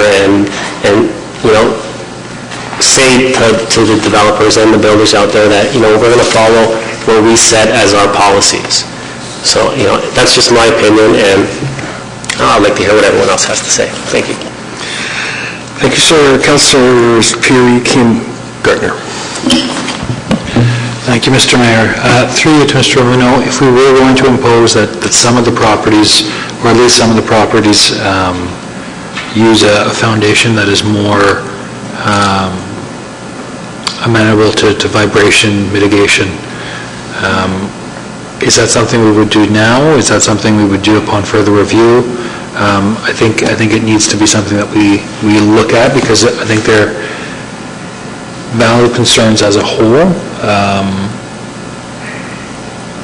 Whether or not they're specific to this location, I think there needs to be more work done, just to be clear on that, because there's clearly a difference of opinion. So if we were to ask the developers in this instance to do more work, see if there could be some instances where 4 or 5 of the houses nearest the stamping or the industry could use a foundation that's a little bit more allowing of vibration. Is that something we would do now, or is that something we would do at the building permit stage, or what instance? To you, Mr. Mayor, I guess we need to investigate with the builder regarding, what techniques are available with respect to, during the construction of the residential dwelling foundations. As Mr. Given mentioned, the applicant is still required to submit a site plan application that will be brought before council for approval, and that's when we prepare the development agreement where we can impose those type of conditions. And I suggest that would likely be the best best stage to impose those type of conditions, because right now we are dealing with just the principle of use, the OP and the zoning bylaw. Again, the OP, portion of it already is designated for residential, but I would suggest that be left for the further investigation and something we could deal with at the site plan approval stage. Councilor? I think there's definitely some more investigation that needs to be taking place on this matter. But at this point in time, I am comfortable moving forward with the motion that's on the table. But I do think that that's something that the developer will have to work with the industry with, just to make sure that everything is okay. But as the solicitor for Van Rob Industries stated, sometimes there's a sign on the property and people know that it's a plant, so they will complain regardless. But I think we have to do our best to ensure that that we mitigate to the best of our abilities and ensure that any perceivable issues are mitigated. Thank you, Councillor. Councillor King. Thank you, Mr. Mayor. The representative from Van Rob indicated that her client only was notified of this development the other day, and they rushed to file notice to appear today, or I'm not sure if I interpreted that correctly, but prior to the last couple of days, did your office receive notification from Van Rob that they had a concern with this project? Or is this the first time hearing about it? Mr. Mino? To Mr. Mayor, no. Solicitor for Van Rob was in attendance and submitted correspondence at the January public meeting. I think what Ms. Vaughan mentioned was that they just received the latest noise and vibration report from the owner's engineer just the other day. Okay. But Van Rob was notified along with the other interested parties. Okay. And how long, if we were to book a peer review, how long would that take, would you know? Mr. Moore? To Mr. Mayor, again, that may take, I would imagine, a few weeks. Really, it's a question of just retaining another qualified engineer to review the work that has been submitted by Brookfield. Councillor? I have no further questions. Thank you. Councillor Gardner? Thank you. I'm very pleased to hear that our residents have worked with the developer and have come to an acceptable agreement about the density. I still have 2 remaining concerns. One has to do with Van Rob. Van Rob is a very important employer to the town, employs a lot of people, has been here for a long time, adds prestige to the community. I believe that if they have concerns and they've taken the trouble to request their lawyer to be at this meeting tonight, I believe that we have to address their issues as they've suggested. A few weeks in the scheme of things isn't going to make much difference. The second thing is a couple questions to Mr. Muno. Mr. Muno, I think I remember from our last meeting that this area has no environmental features on it and therefore doesn't require the cluster residential density. Mr. Muno? To you, Mr. Mayor, that's correct. There are no environmental features, and as we know, it was developed as with the athletic club, and as Mr. Givens mentioned, the amount of impervious surface based on what's there today and what's proposed based on the plan before council is similar. Thank you. My understanding also is that this development is taking into account the area that includes the parking lot and tennis courts? Mr. Mayor? Mr. Mayor, that's correct. Thank you. To the best of my knowledge, there already has been a density transfer of this area. In effect, this density was transferred to Falconwood Hollow a number of years ago. An undertaking from Timberland that they wouldn't build on this area, and therefore the number of homes that could have been built on this area were transferred to Falconwood Hollow. Mr. Muno? To Mr. Mayor, that's correct, and that's why the applicant has submitted an official plan amendment to redesignate the portion of lands that are still open space, but also to amend the density provisions within OPA 34. Thank you. On page 3 of our report, under proposed site development, it is talking about the subject lands and is including in the 11.8 acres the area of the outdoor tennis courts and the parking lot. So to me that says they want to include the density of homes that these two areas would allow, but in fact that density has already been given away. So that would be double dipping. I think Mr. Muno already answered that question. Well then perhaps again, Mr. Muno, on page 3, second paragraph from the bottom, under proposed site development, by including the outdoor tennis court and the parking lot in the description of this property that is to be developed. In fact, the developer is not counting that land as developable land and therefore into the density calculation. Mr. Muno? Yes, Mayor. That clause indicates that the site is 11, the current athletic club, the subject lands that are part of the applications are 11.8 acres in area, and that's a reference. That area is currently developed with the athletic club, which includes the tennis courts and the building and the parking lot area. Based on the plan before us for the 56 units, the density calculated on the area of the subject lands would work out to 4.75 units per acre. And to follow up, and that 4.7 per acre is with respect to the 11.8 acres? Is that how it's calculated? Yes, Mayor. Yes, that's correct. And it seems to me in this paragraph under proposed site development, the 11.8 acres includes the outdoor tennis court and the parking lot. And that area would need to be excluded because that area has already been transferred in density to Falconwood Hollow. Mr. Muno, you want to answer the question, okay? Mr. Mayor, no, it's not being excluded because this is a new application. It's an official plan amendment that is dealing with the entire site, 12 acres, and they're requesting the designation and the rezoning and the permission for the 56 units, which would result in a density of 4.75, which is a change to the current density provision within OPA 34. Thank you. And the 4.7 is based on 11.8 acres, which includes the parking lot and the tennis courts.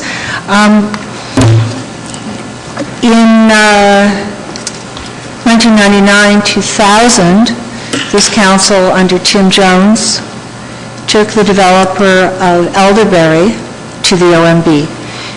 The OPA 34 said that only 2 units per acre could be built. Elderberry wanted a higher density. We spent $600,000 in $2,000, and we won.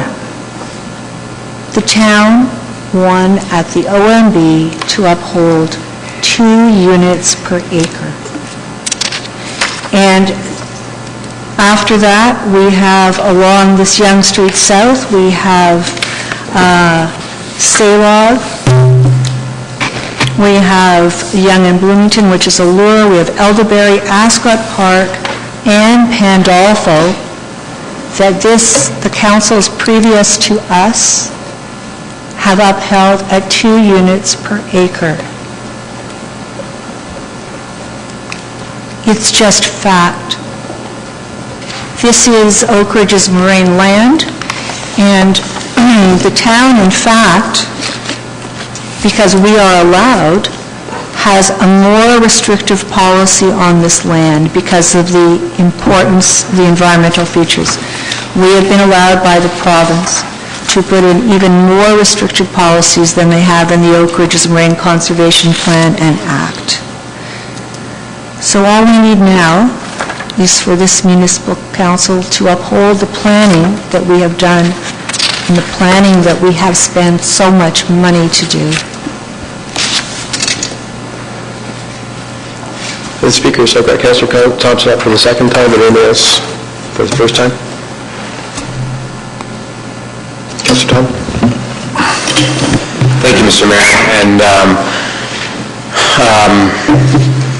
interesting to hear from what Councillor Maracas and Councillor Gretner are talking about with respect to the density and what's in our official plan, but what is the density of Wycliffe and Falconwood?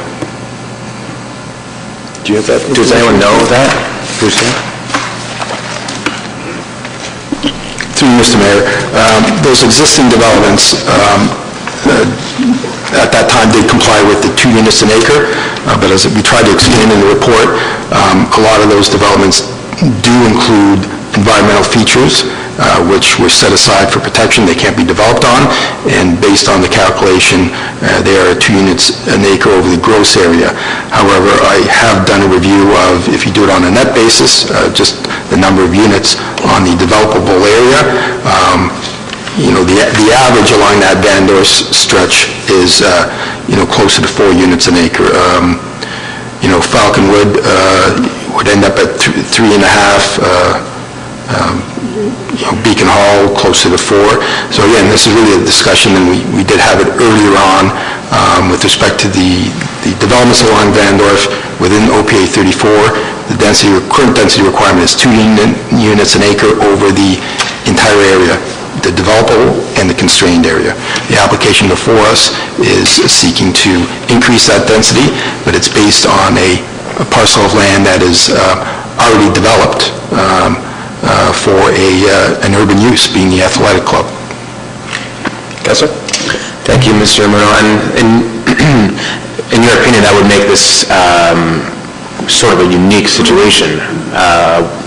The previous developments that you just mentioned, the cluster zoning, and you can correct me if I have the terminology incorrect, was done because there was a portion of land that was owned, could not be developed, and that they in fact had higher density in a portion of their property, but were able to gross that out over the entire area. Is that not correct? Thank you, Mr. Mayor, that's correct. So I guess this is a unique situation because we're not talking about an open piece of moraine property.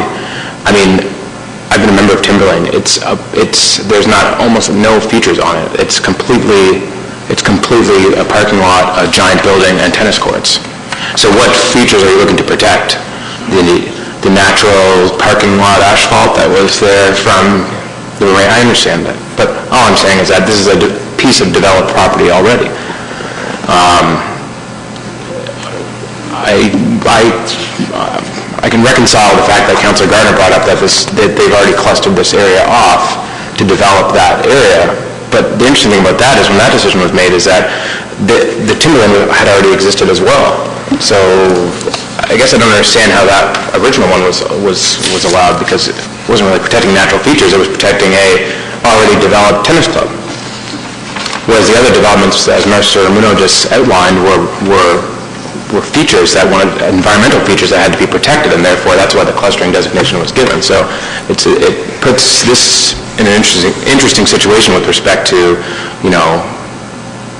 the clustering designation. So for me, it's unique to the fact that this is an already developed area. The site itself has been developed for many years. So, I mean, what would be the options moving forward if this wasn't to be approved? It's still already built up and developed.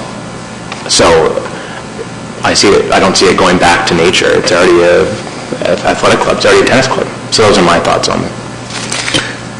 Any other speakers for the first time? Councilor Abel? Thank you, Mr. Mayor. And yes, it's an interesting situation. The fact that we have allowed in this area under the OP 34 to cluster to meet the 2 units per acre, we have managed to, in a couple of developments, as Councillor Gardner has mentioned, preserve the features, which are very important, and cluster in. And I agree with her with Ascot and Pandolfo, and so we get significant features with that. And it's good for the marine as well, and it addresses the integrity of the OP 34. With the exception of the parcel, which was the first one we did it with, there was nothing really a feature there, because it's really just on top of a hill. But it had to do with the impact on the moraine. The moraine, really, one of the features is the groundwater, primarily, because it's the headwater, as we often talk about, with the moraine. And so now we're sitting with the situation. Wycliffe meets that cluster, and I do believe Beacon Hall, because they have a golf course. It'll be interesting when Beacon Hall sells what we're going to do with that, but that's another day. I can see the point, though, that Councillor Gardner and Councillor Maracas make, in that Timberlane was there and said, okay, we're going to cluster in some very nice estate homes, condominiums at Falconwood, and you'll meet the density because we're not going to develop here. We're going to put a parking lot, which is just absolutely huge, which is very impactful on the moraine. And now that the Timberlane property is being sold, we're asked to go back and do a consideration there, which would encroach on the OP 34. And then we have Places to Grow Act, which speaks specifically to what we're doing with here, which might suggest, in my mind, that this is exactly the intensification we require. So I'm at a conundrum with pursuing an OMB hearing and being successful.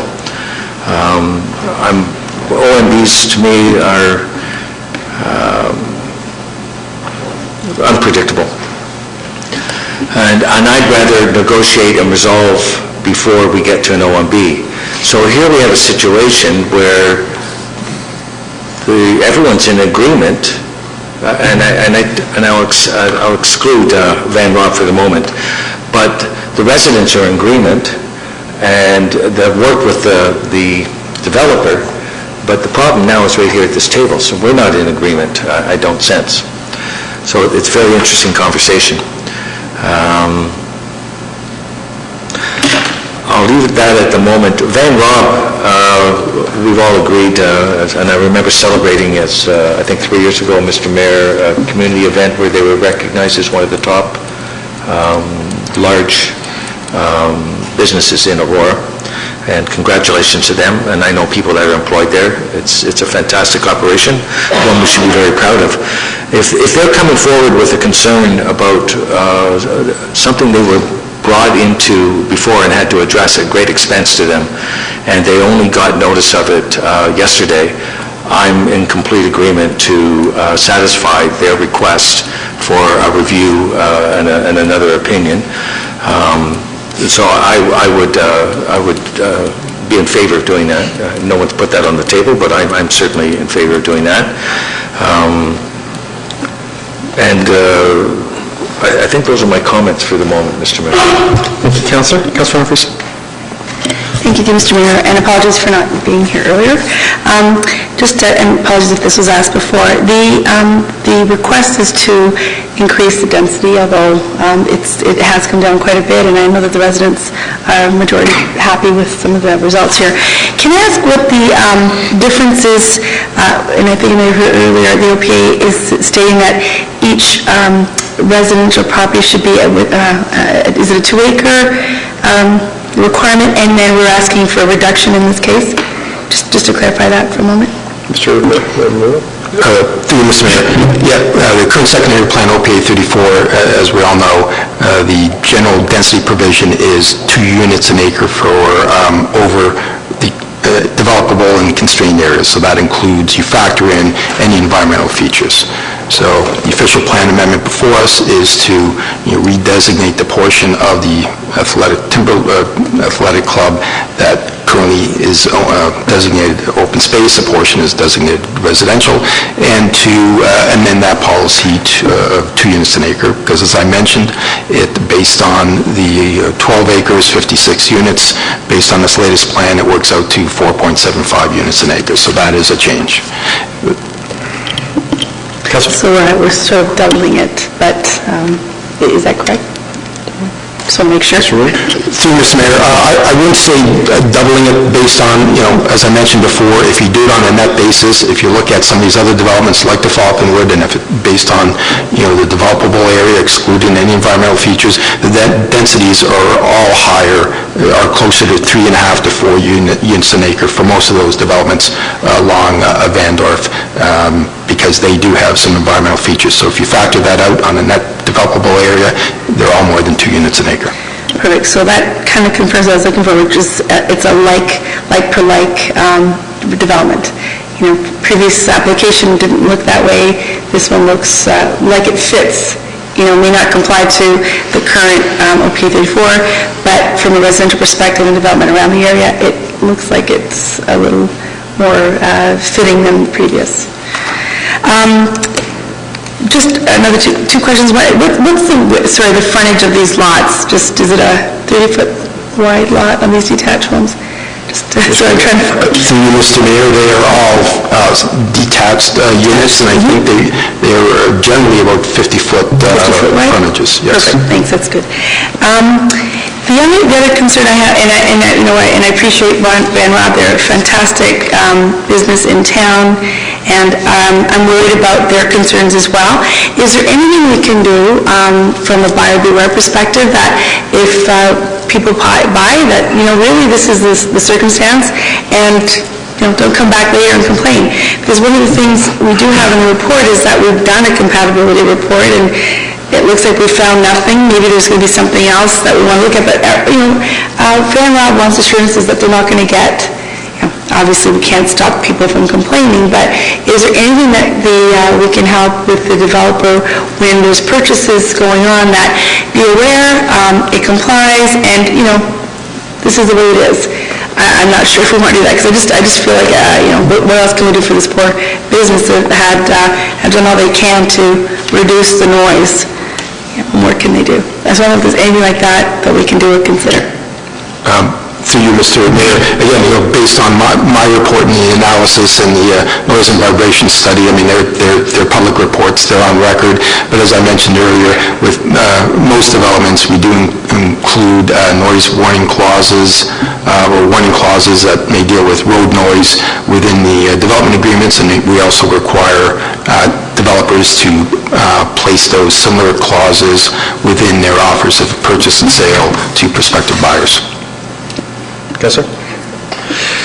Councilor Thompson? Thank you, Mr. Mayor. While I understand the concern brought forward by Van Rom, I do want to acknowledge the work that Brookfield and the residents have done with regards to the proposal in front of us. I was invited to attend their AGM, I think it's probably a year now, with the residents of Falconwood when this was first put out, and the residents at that time had a number of concerns, and one of the primary ones was the density of the original application. And we saw earlier tonight a dual screen showing the original proposal and the current one that's before us, and we all see a significant change. And so I think that it is important to acknowledge the work that Brookfield has done with the town, with the residents, and everybody working together to try and find a proposal that is, in the eyes of the residents of the area, compatible or suitable to them, as well as to the developer, and now is before the town to determine whether or not we also feel that it's compatible or suitable to move forward. And, I think that in light of other things that are going on in the town, that shouldn't be overlooked, because I think we always, appreciate when a developer works with the neighboring residents to try and find a solution that's amicable and reasonable. And so I think it's important to acknowledge that. There's been some conversation around density, and we've had it many times. And I think it is important to note that while, we do talk about OPA 34 and the 2 units per acre, there are other developments within proximity to this one that are in that 4 range. You have Monkman Court, you have Benville Crescent, both of them off of Bandorf. They're both 4 units an acre or more. And there was talk about Pandolfo and Elderberry. Well, there's also Equestrian and Championship Circle, which was approved, and it actually has a higher density than what's before us tonight. It's nearly 5 units an acre. And so, I don't see this as setting precedent. There are other developments that are existing in the area that also have that higher density per acreage, and we've had that conversation around the table many times. I think you look at the merits of each one individually and you make that assessment. But I do appreciate the work that everyone has done. Thank you, Councillor. Other speakers? For the second time. Everybody's spoken for the first. Councillor Abel? Well, thank you, Mr. Mayor, and I appreciate Councillor Thompson bringing up some of those comments along the lines of density, and I appreciate Councillor Gardner saying under Mayor Jones that they fought hard to maintain the integrity at Elderberry. However, we've seen in other councils where OMB hearings did not favor the town, and it was at a great expense. So I'm not enamored with that thought line. I believe that because this is a very unique part of our OP. It's right along an industrial road, a collector road. It has precedence with neighboring developments that this density conforms with. I still favor this project. It is an existing parking lot, which is very detrimental to the moraine. So leaving it as is not, doesn't sway me. I also believe that the places to grow in settlement areas is not going to favor us standing here and saying, okay, nothing can be built there and leave that parking lot there. I don't think that makes sense. But I did, as I said before, I did want to see a peer review on the report on the vibration. I'm satisfied with it now, but I do believe we should honor the request. It basically speaks to, well, I'll leave it at that. The one other thing, and I did want to comment, was that Mr. Greenhoff came forward as a representative. I've met with him and his group. They worked with the developer, and I wanted to recognize, as Councillor Thompson did, that negotiations and an understanding of moving forward in a positive manner can net results. And in this case, it's very important to see that came to fruition. So, Mr. Mayor, I don't know if anyone's put on the table how we're going to handle peer review. I didn't want to know. I don't know what council feels about that, if we're going to delay that or how that's to be included as we move along. That hasn't been discussed yet. Okay, so I think, I'm sure there's a number of us that are going to move something like that forward. So would we just say to the next month, because it sounds like it could be done in that time, to bring forward a peer review and Mr. I'll make the motion. A couple of weeks for a peer review. Is that correct? Through you, Mr. Mayor, yeah, that's my guess, a couple, 2, 3 weeks, 4 weeks, again, it's just a guess. And if it doesn't make the first one, I know that Timberlane is still operational as a fitness, so I don't see this as a time sensitive in that respect. So I'll make a motion that we bring back a peer review on the vibration and bring it to a future planning meeting. Okay. An amendment? Yeah, because that would be a contrary motion. You would either have to defer this until we received a peer review, or you could vote under new business. No, we don't have new business, special council meeting, sorry. Thank you, Madam Clerk. So that would really be your only option. All right, then I'll make that motion that we defer until a peer review on the vibration. Seconded by Councilor Maracus. Do you want to speak to that then, Councilor? I've got... Okay, hold on. I'll go back to Councilor Abel. Did you want to speak to that or not? I think we've all acknowledged what I put forward. I think we'd all be comfortable with having that. And in light of that, Van Rob just got notice yesterday of it. It was just produced at that time, so it seems fair. Okay, I've got Councilor Maracus, Peary, Kim, Thompson on the amendment. Not, pardon me, on the deferral. Thank you, Mr. Chair. I have other concerns. I'm full support of the deferral. I think taking in the concerns of a good corporate citizen like Van Rob and what they bring to this town, I think we need to look at those concerns and make sure that we do our due diligence and get all the reports that we can before we approve something like this. So, like I said, I'm in full favor of this deferral. Thank you. Councilor Peary, Councilor Kim, Councilor Thompson? I'll be voting against this deferral, although I think it's important that the work takes place. I can't see a report, in my own personal opinion, coming forward that says that there should be no rezoning at any point in time. I could see a peer review saying there might be some issues, but I think those issues that come up could very easily be mitigated through the planning process and ensuring that the foundations, the appropriate foundation for this type of circumstance. I can't see a peer review coming back to me making me rethink whether or not they should be rezoned residential. So I think as a whole it makes sense. But I definitely think that there's more work for the developers to do with the existing corporation that's nearby to make sure that, to the best of their ability, they mitigate any potential issue. So I think a peer review does have to happen, but I don't see it as this process, so I'll be voting against the deferral. Councilor Kim. Thank you, Mr. Mayor. Pastor Peary, I'm sorry,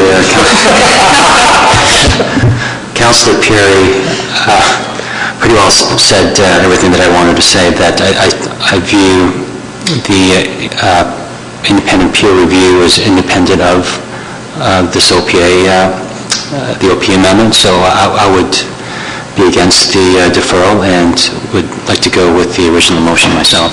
Thank you. Councilor Thompson, Councilor Tom, Councilor Gardner. Through you to Mr. Ramuno. Mr. Ramuno, how long again did you say it would take to conduct this peer review? Mr. Ramuno. To Mr. Mayor, again, it's just really a guess on my point at this time, a few weeks.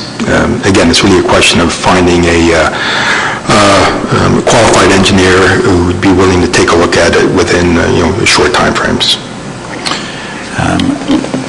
And I guess, while the motion on the table is to defer it, I guess my thought process is that, we've asked the applicant to come back many times.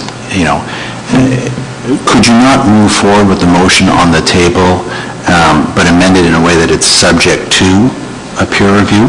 Because the motion on the table reads that it's going to be presented at a future council meeting. And so, that may provide enough time between now and that future council meeting for that subject peer review to take place. So I'm not sure if that's best directed to Mr. Moore or the clerk. To the clerk. I don't know how we could do that. And the last clause, which is the OPA and the zoning bylaw be presented at a future council meeting, as opposed to a discussion on the topic. Madam Clerk, have you any comments? Through Mr. Chair, I believe that is correct, that you should either defer this to a future public planning meeting at this point, pending a peer review, or move forward with the motion as originally presented. Thank you. Councilor? And so just in terms of the thought process, it really was with respect to the second clause where it says be approved, and I was thinking about it may be more advantageous just to add it as subject to a peer review, and you can put in a clause about it, but the clerk has said that it's better to move a different way and to delay the process and have this conversation all over again. Councilor Tom, Councilor Gardner. Thank you, Mr. Mayor, and I'm of two minds, I guess. I suppose, though, with a peer review on the vibrations and noise, at least then the results of that could very well corroborate the original findings, which would actually make the process, that would tick another box of something that satisfied us in terms of this development. So I think that probably makes more sense to have all the facts and information on the table, and if it takes getting a peer review of a vibration and noise study, then I think that might be a smart way to go, so I'll support the deferral. Okay. Councilor Gardner. Thank you, and I believe in deference to Van Rob and the place they have in our community. If I remember correctly, their letter did ask us to defer, and I would like to honor that. Thank you. Hear the speakers, please, for the deferral. Councilor Humphreys. Mr. Mayor, just to confirm that I'm supporting the deferral, not because I think I don't want to have discussion again, but I think it's important to honor Van Rob's position on this, and hopefully we can get it done quickly. Thank you. I don't want to support the deferral. It's not because I don't want to support Van Rob, because as everybody's pointed out, they've been certainly a good corporate citizen. My question is, what do we expect from the peer review? And what do we determine will be the potential outcomes of that peer review? So if the peer review comes back and says, yes, there's noise and vibration, then what are we going to do? So I think we have to think that through. I also think that we somehow need a different approach. I mean, we have companies that have been there for years, and before it was Van Rob, it was Tetra Pak. So that building has been there for decades. As an industrial. People move out to the country, they live beside a farm because they think it's nice to be in a rural environment until they're actually living in the rural environment, and then they don't think it's so much fun anymore. So it goes back to having originally zoned one side of the road industrial, the other side of the road residential. And I think perhaps there's a larger issue that we need to address in terms of how we look at things like that, different types of buffer zones and things like that, because it is not fair to a corporation that's been there for years and has invested a lot of money in terms of setting up and running their business, let alone mitigation work that Van Rob in particular has gone through. And it's not fair to someone who's bought a piece of land that has residential development rights on it. So I think there's some larger issues that we need to deal with. But coming back to the deferral specifically, because I always chastise people for not speaking to the deferral, I don't support it because I don't know what we're going to do when we get the peer review back. What's going to be the result of that? What are we going to do with it? So that's just my opinion. I'll just call the vote on the deferral. All those in favor of the deferral, please. We should have a time period. Can I say a month? Would that be appropriate? Everybody okay? Deferral, 1 month? All right, all in favor? Contrary? The motion passes. Deferral passes. Thank you, everyone, for coming out. We appreciate the work that's gone into this. We appreciate the discussion tonight. And Mr. Moon, you have your orders, your marching orders. We'll just give folks a couple of minutes here to clear the chamber.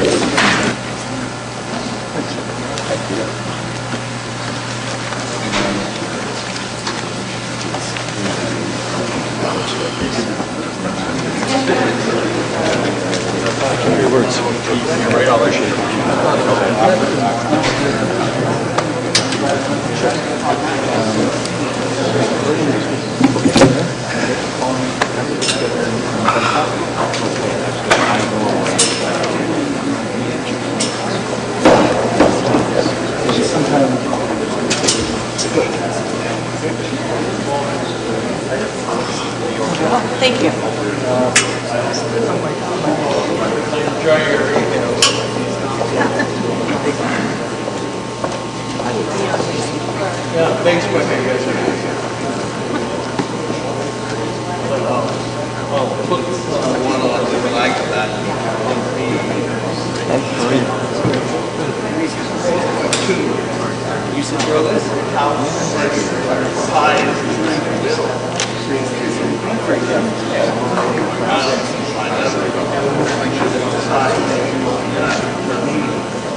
Okay, Councilor, if we can carry on with the second item, please.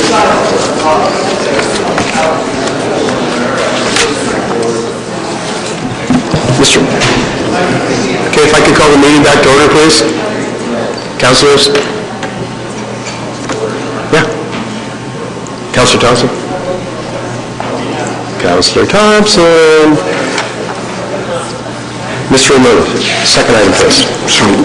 Mr. Mayor, the second item is the proposed rezoning zoning bylaw amendment application for 95 Wellington Street East. And Marty, our planner, again, will provide an overview of the application. And the owners here, along with his architect, who will be also addressing council, Mr. Protato. Marty?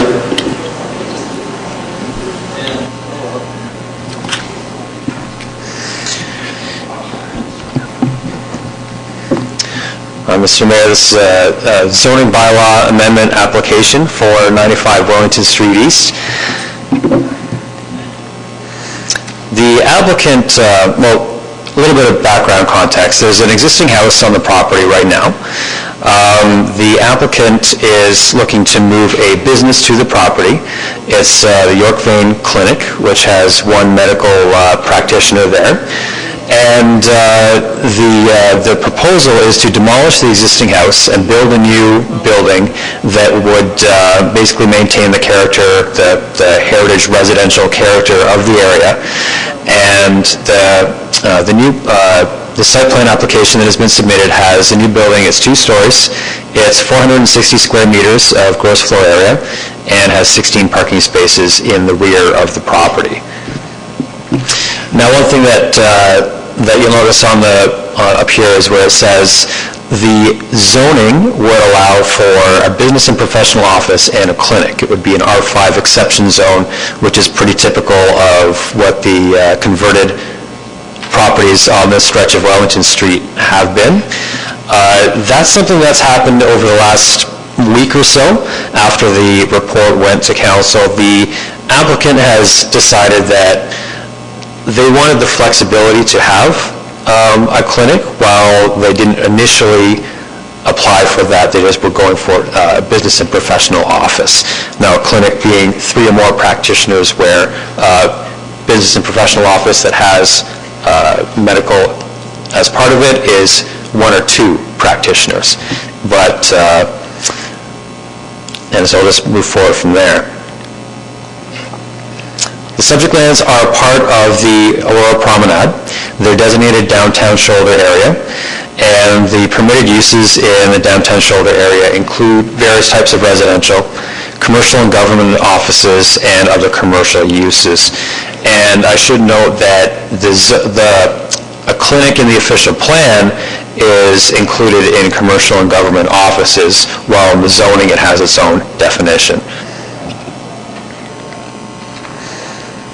So the downtown shoulder area does allow for infill development, and as I mentioned before,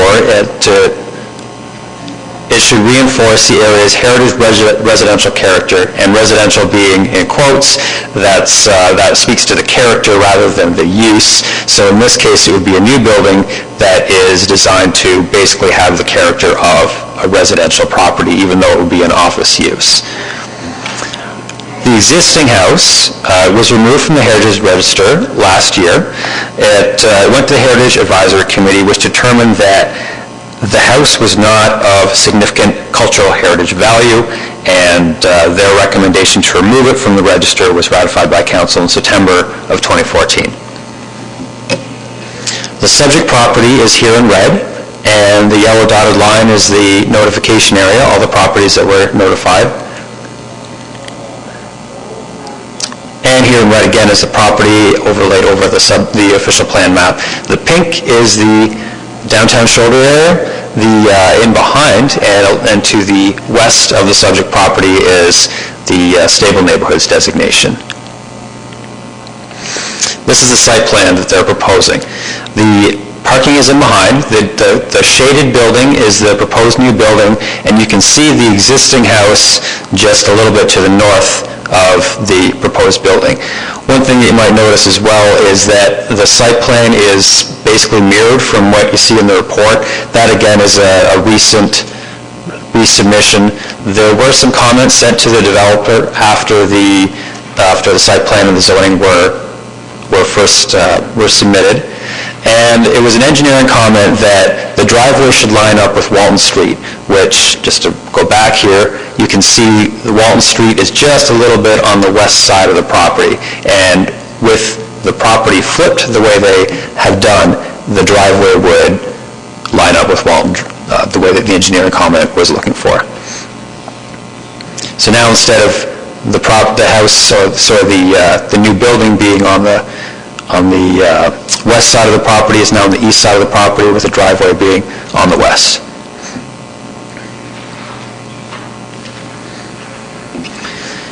And speaking to the heritage residential character, this is what the proposed building would look like from the north. It's designed basically to fit into the heritage residential character of the area. Staff have sent preliminary comments back to the applicant, as I mentioned. One of them was conformity to official plan policies relating to parking. As you know, the Aurora Promenade has parking minimums and maximums. It also has some policies related to building lot coverage and that type of thing. Some of these comments are more site plan and zoning related, but the two have been submitted concurrently and are being reviewed at the same time with each other. So some of those comments include vehicle access to Wellington Street. That includes the driveway lining up with Walton Street, and includes the fire route, how that would work, barrier-free access to the building and the property, and landscaped areas and buffering. That includes the front of the property towards Wellington Street, and it includes the residential properties that are adjacent to the subject property. And if you go back to the site plan, the residential properties that are in the stable neighborhoods designation are on the west side and as well to the south, being to the top and to the left side on the site plan.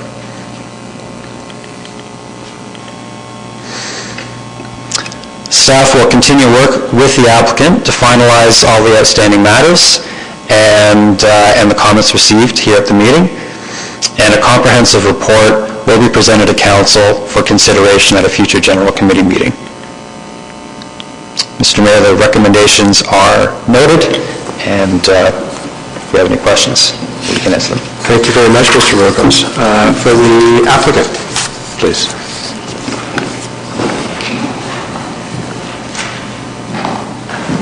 Good evening, Mr. Mayor.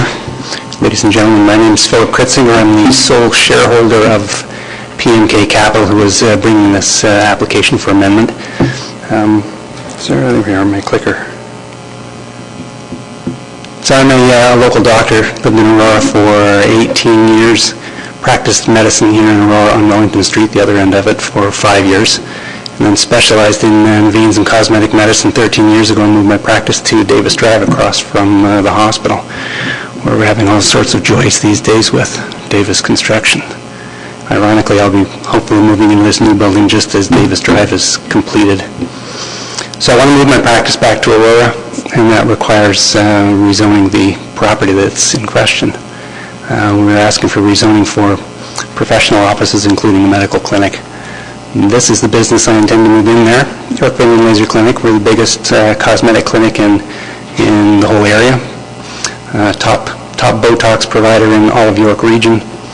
My joy, though, is doing the varicose vein part of it, and we're a very comprehensive vein clinic that does stuff that only a handful of doctors in the entire province can do. I've got 3 full-time staff, 4 part-time staff. We see about 40 patients a day, and I operate out of that little tiny house in Davis Drive. The one we're going to move into is close to 3 times that size. So I want to move to Aurora, and I need you to approve a rezoning so I can do that and move into this beautiful building here. I'm going to let Chris Purtado from C-Space Architecture now go over the actual house with you and lead you through that. Thank you.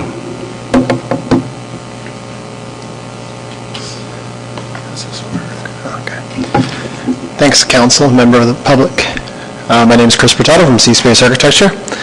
I'm just here to highlight some of the project's integration into an improvement of the Aurora Promenade's downtown shoulder area. I can take an excerpt from the official plans manifesto for the future of the Aurora Promenade. It is expected that the Aurora Promenade will build on its assets to evolve into a vibrant place to live, shop, work, and play. It will be inviting to stroll or pause along its entire length, encouraging people to experience it on foot or bicycle. The Aurora Promenade is the place the people of Aurora should want to call their downtown, main street, or heart. This is where the community meets, interacts, celebrates, shops, and entertains. This is where guests are taken because it showcases the best that the town has to offer, and where visitors will want to come to experience sophisticated culture in a small town setting. I'll discuss a couple of the policies just very briefly of Section 11.1, the objectives. Distinct heritage and culture. It's been a request of the promenade area that we integrate with the residential architecture of the area, even if the uses are not residential. So the scale of the building and look has to be appropriate. So the proposed building and its immediate and potential spectrum of uses takes cues from the present heritage and culture of the existing Aurora Promenade and seeks to expand and exponentially enhance these aspects. It will be a significant building that protects and reinforces while enhancing the character and usefulness of the immediate neighborhood in Wellington Avenue's east streetscape. There's also vibrant places. As mentioned before, the applicant has purchased this property primarily for the purpose of relocating a well-established vein and cosmetic medical practice from Newmarket to Aurora. One of the primary reasons for this relocation is to enhance its curb appeal, and it will enhance the curb appeal of the shoulder area. The specialized nature of this applicant's practice provides human service availability in an area that can serve a broad spectrum of residents, contributing to a diverse economic base. The building will be flexible as well. It will be designed to accommodate from 1 tenant to up to 3 separate tenants, easily enough, 1 tenant per floor of business and professional use occupancy, thus contributing much potential to the supply of high-quality local employment. It is anticipated that this development will not adversely affect nearby or future employment opportunities. Beautiful spaces. Although it is on a relatively small lot, this development seeks to identify and integrate with the town's historical architectural style while providing a progressive and inspirational touch to the exploring eye. The site has many large trees at the rear of the property that provide a natural canopy that's beautiful and shelters a majority of the rear of the lot. And while a parking area is necessary to serve the building functions, combined with the existing facilities of the surrounding area, the design seeks to preserve as many trees on this lot as possible in order to preserve the beauty of the space that this natural canopy provides, and which the rear of the building has been designed to take advantage of. I'll show you that a little bit later. Livable and stable neighborhoods. The proposed development is intended to uphold, provide stability to, enhance, and inspire established values already present within existing neighborhoods of the Aurora Promenade. And balance the modes of movement. Its location in the Wellington Village is easily accessed by pedestrian means from multiple directions from both residential and commercial areas.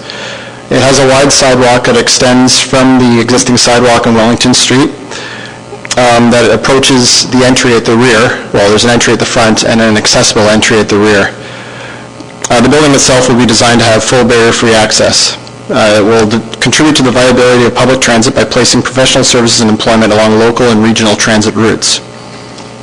And the proposed development for great design and architecture is intended to replace an existing building deemed not significant in a cultural or historical aspect with one that is.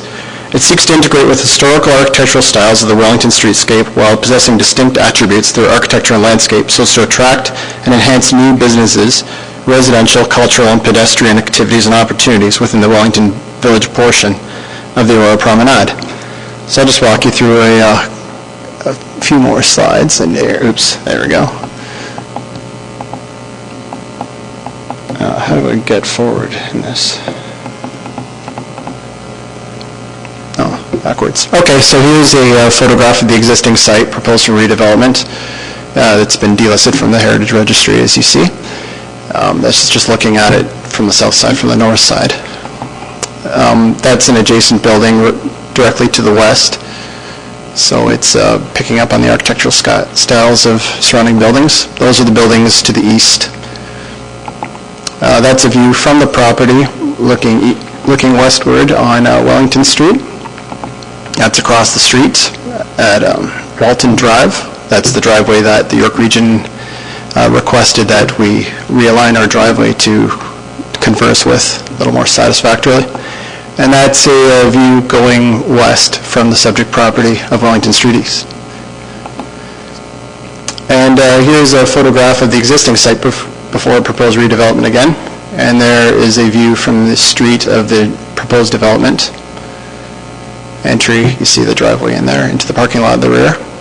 That's as you come around the rear, you see the accessible entrance at that point. There's going to be a bit of landscaping and, a little bit more intimate environment. The canopy of trees is well over you at this point, and there's a covered porch over on the west side there, east side. There's another view from the back,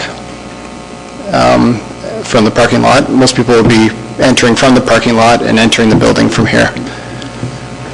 And that's about it. And we just ask that you can approve the zoning bylaw amendments proposed for this project. Thank you very much. There's a site plan again, as Marty already went through. And there's my email address if you wish to ask me any further questions. Thanks. Thank you, sir. I'm just going to open up and see if there's any members of the public who would like to speak to this application.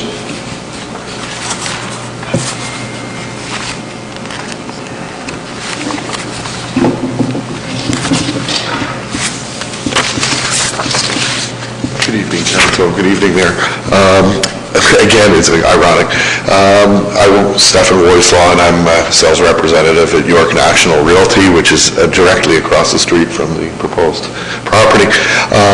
We think this is a fabulous idea. Those houses on the south side are dilapidated. They're not a heritage home. It doesn't comply with any of the Aurora heritage issues. So a redevelopment and keeping in theme with the standards and the colors, as long as everything's met with the setbacks of the town and the requirement for height restrictions and so forth, I think it's a fabulous idea to go forward, and I support it wholly. Thank you. Thank you, sir. Any other members of the public?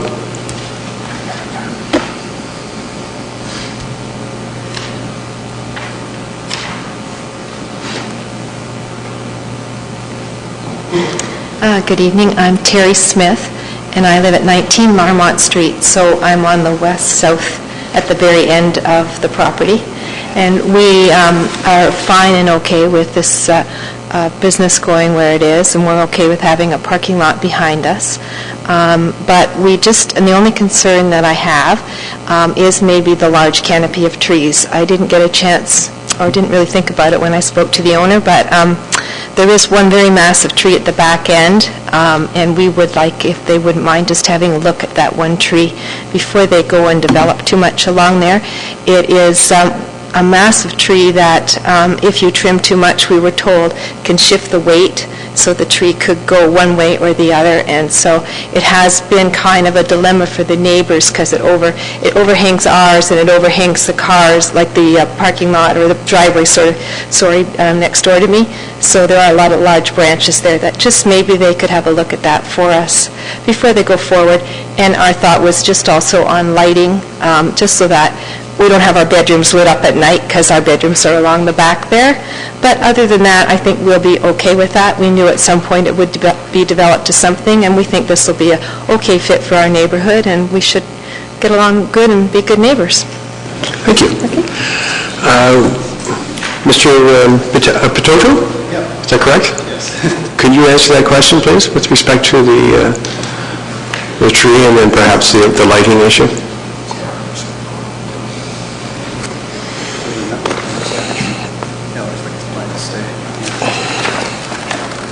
I'm looking at the tree inventory and preservation plan prepared by our landscape architect, Catherine Kirk. For now, it looks as if the tree is scheduled to remain. She doesn't see any danger in it, but I will definitely bring this up with her about the prospects of trimming it. I mean, I don't think the root system will be very much impacted by our development, but I'll definitely forward this to her. And the lighting? Pardon? Lighting? I guess evening lighting, obviously. Why else would you have lights? So in terms of impacting the neighbors? Well, I think we appreciate very much that you didn't ask for an E1 drawing from an electrical engineer asking for pole lights in the backyard. That wouldn't be very good. But we are looking into doing some soft lighting that would be highlighting the parking lot, making it safe, but not to impact the neighbors or the sky above it. Okay, thank you.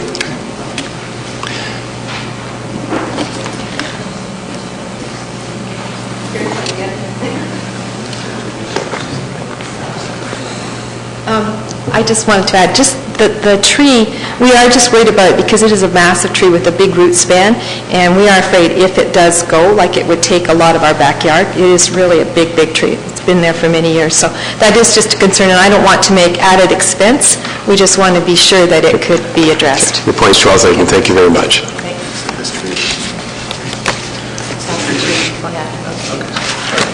Thank you. If there's no other members of the public, then does council have any comments or questions for the proponent? Councilor Marakis. Thank you, Mr. Chair. I don't see anywhere in the report, the drawing is pretty tough to see. I was just wondering what the height is of this building. Sir?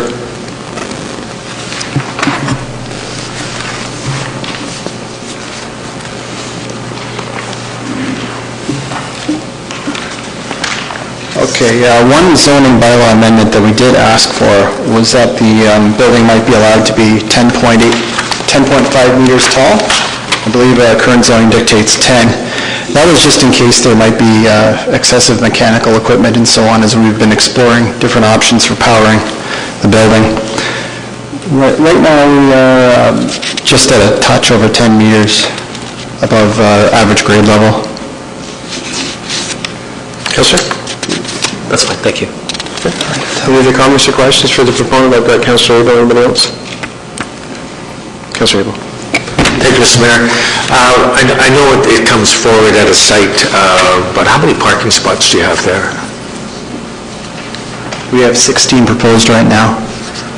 Thank you. And the area of the building is 560 meters square, I believe, if you take all the floor area into account for that.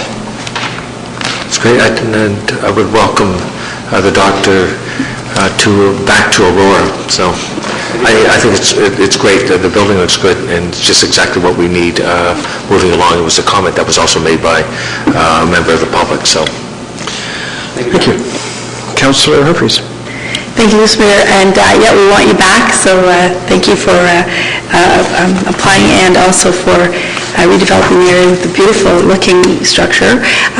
Just through Mr. Mayor, are you using a developer or builder who's used to building homes, replicating historic homes? Are you using someone who's got that experience? Yeah, we've stayed local. Grayfield Construction. Perfect. Peter Hiller. One of their amazing projects they've just worked on is a place called Westmoreland in Toronto. They converted a old church into 13 townhomes.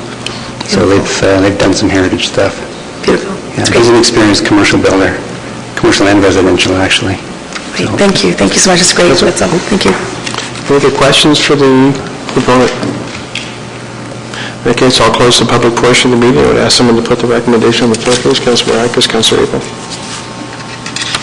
Speakers? Councilor Marakis. Thank you, Mr. Chair. I mean, I'm pretty much in agreement with what, so far what I've heard. I mean, I think this looks great. I think it'll enhance the street. It'd be great to have you back and operating within the town, so I'm in favor of seeing this at a future general committee meeting. Councillor Gardner, Councillor Tom. Thank you. Thank you. I also would like to welcome you back to Aurora.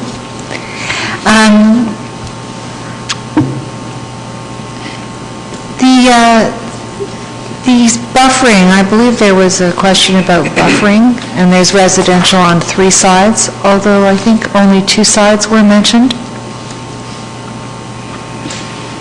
So the question is, there is residential on 3 sides. The south side of the property, there's actually no house there. Just the lot extends past our lot.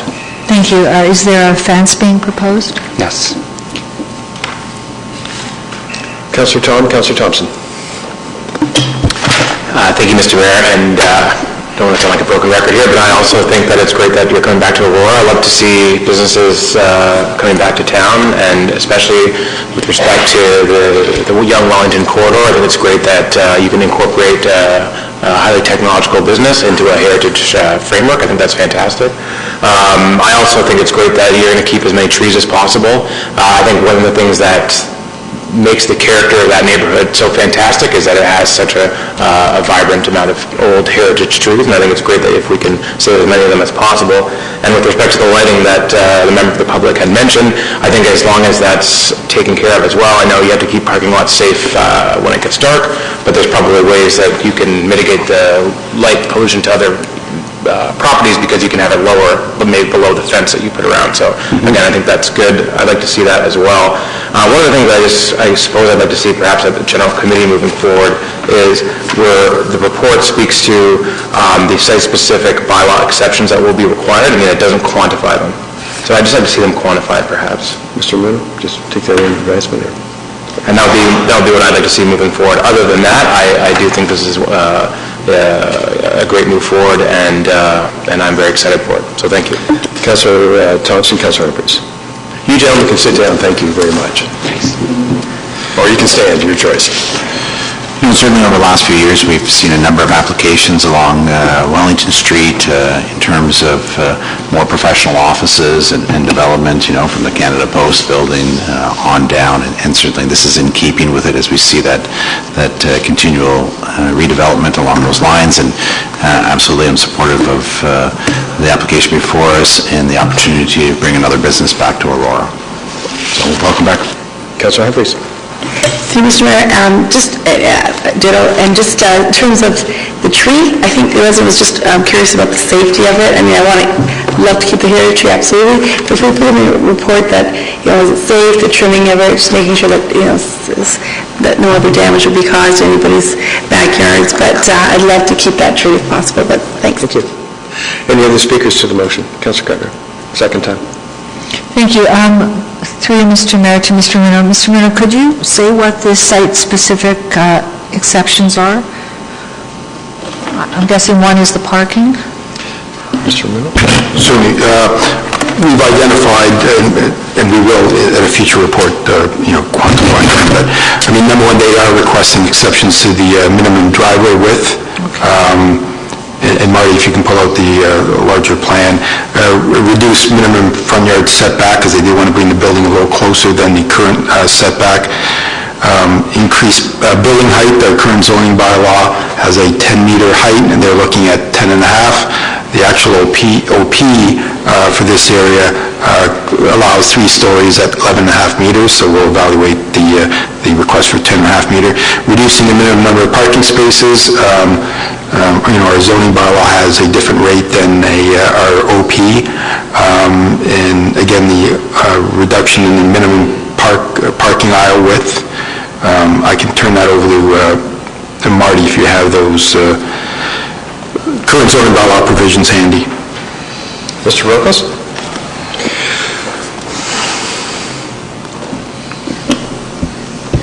I'm sorry, can you repeat the question?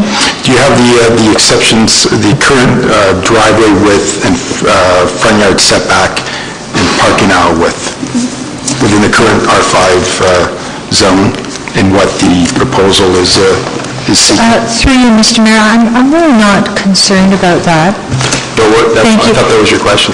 Well, Mike, I want to know what the exceptions were, and they are before us. With respect to the size of the house, what is the size of the house that's there at the present, would you know? It's from the report, isn't it? Through you, Mr. Mayor, the proposed new home or building is close to 5,000 square feet.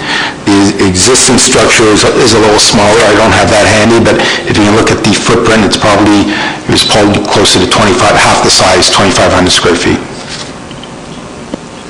So that does concern me, that it's twice the size of what is there. It might appear to be,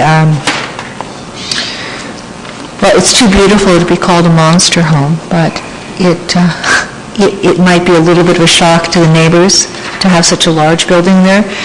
The other concern is with respect to the parking, because medical offices are allowed in our OP, and if this was to become a medical office, we all know that we require a full number of spaces for that because of the traffic in a medical office, or at least we have in the past. So that would be my concern. If this does become a medical office in the future, we may be short for parking spaces, and that would spill over onto Wellington. Through you, Mr. Mayor, to Mr. Muno, do you have any idea how many, if this building was to become a medical center, how many parking spaces would be required? Mr. Muno? Through you, Mr. Mayor, the current zoning bylaw standards, again, as we know, they date back to the 70s. The medical clinic rate is about 6 parking spaces per 100 square meters. So it would probably require about 24 spaces. The proposal is showing 16, something we're going to take a look at. However, our official plan rate is a lot lower. Our official plan rate for office uses ranges from 2 to 3 spaces per 100 square meters. Again, we had completed a parking study evaluation as part of our promenade study back in 2010. So that is the rate that we evaluate these new proposals under. Thank you, Mr. Miller. Councillor? Just a comment, I would appreciate, I like the reduced parking standards, but I think when it comes to a medical office, I would say it would probably have more parking traffic than general, because I don't know, Mr. Mayor, but I think that might be possible. People visiting a doctor's office. Anyway, I think my concerns are not enough not to approve this application. I think it's really going to be a beautiful building, and as long as nobody else on council has concerns about the massing of this building, then I'm okay with it. Any other speakers? All in favor of the motion on the floor? Contrary? It's carried, Madam Clerk. Thank you.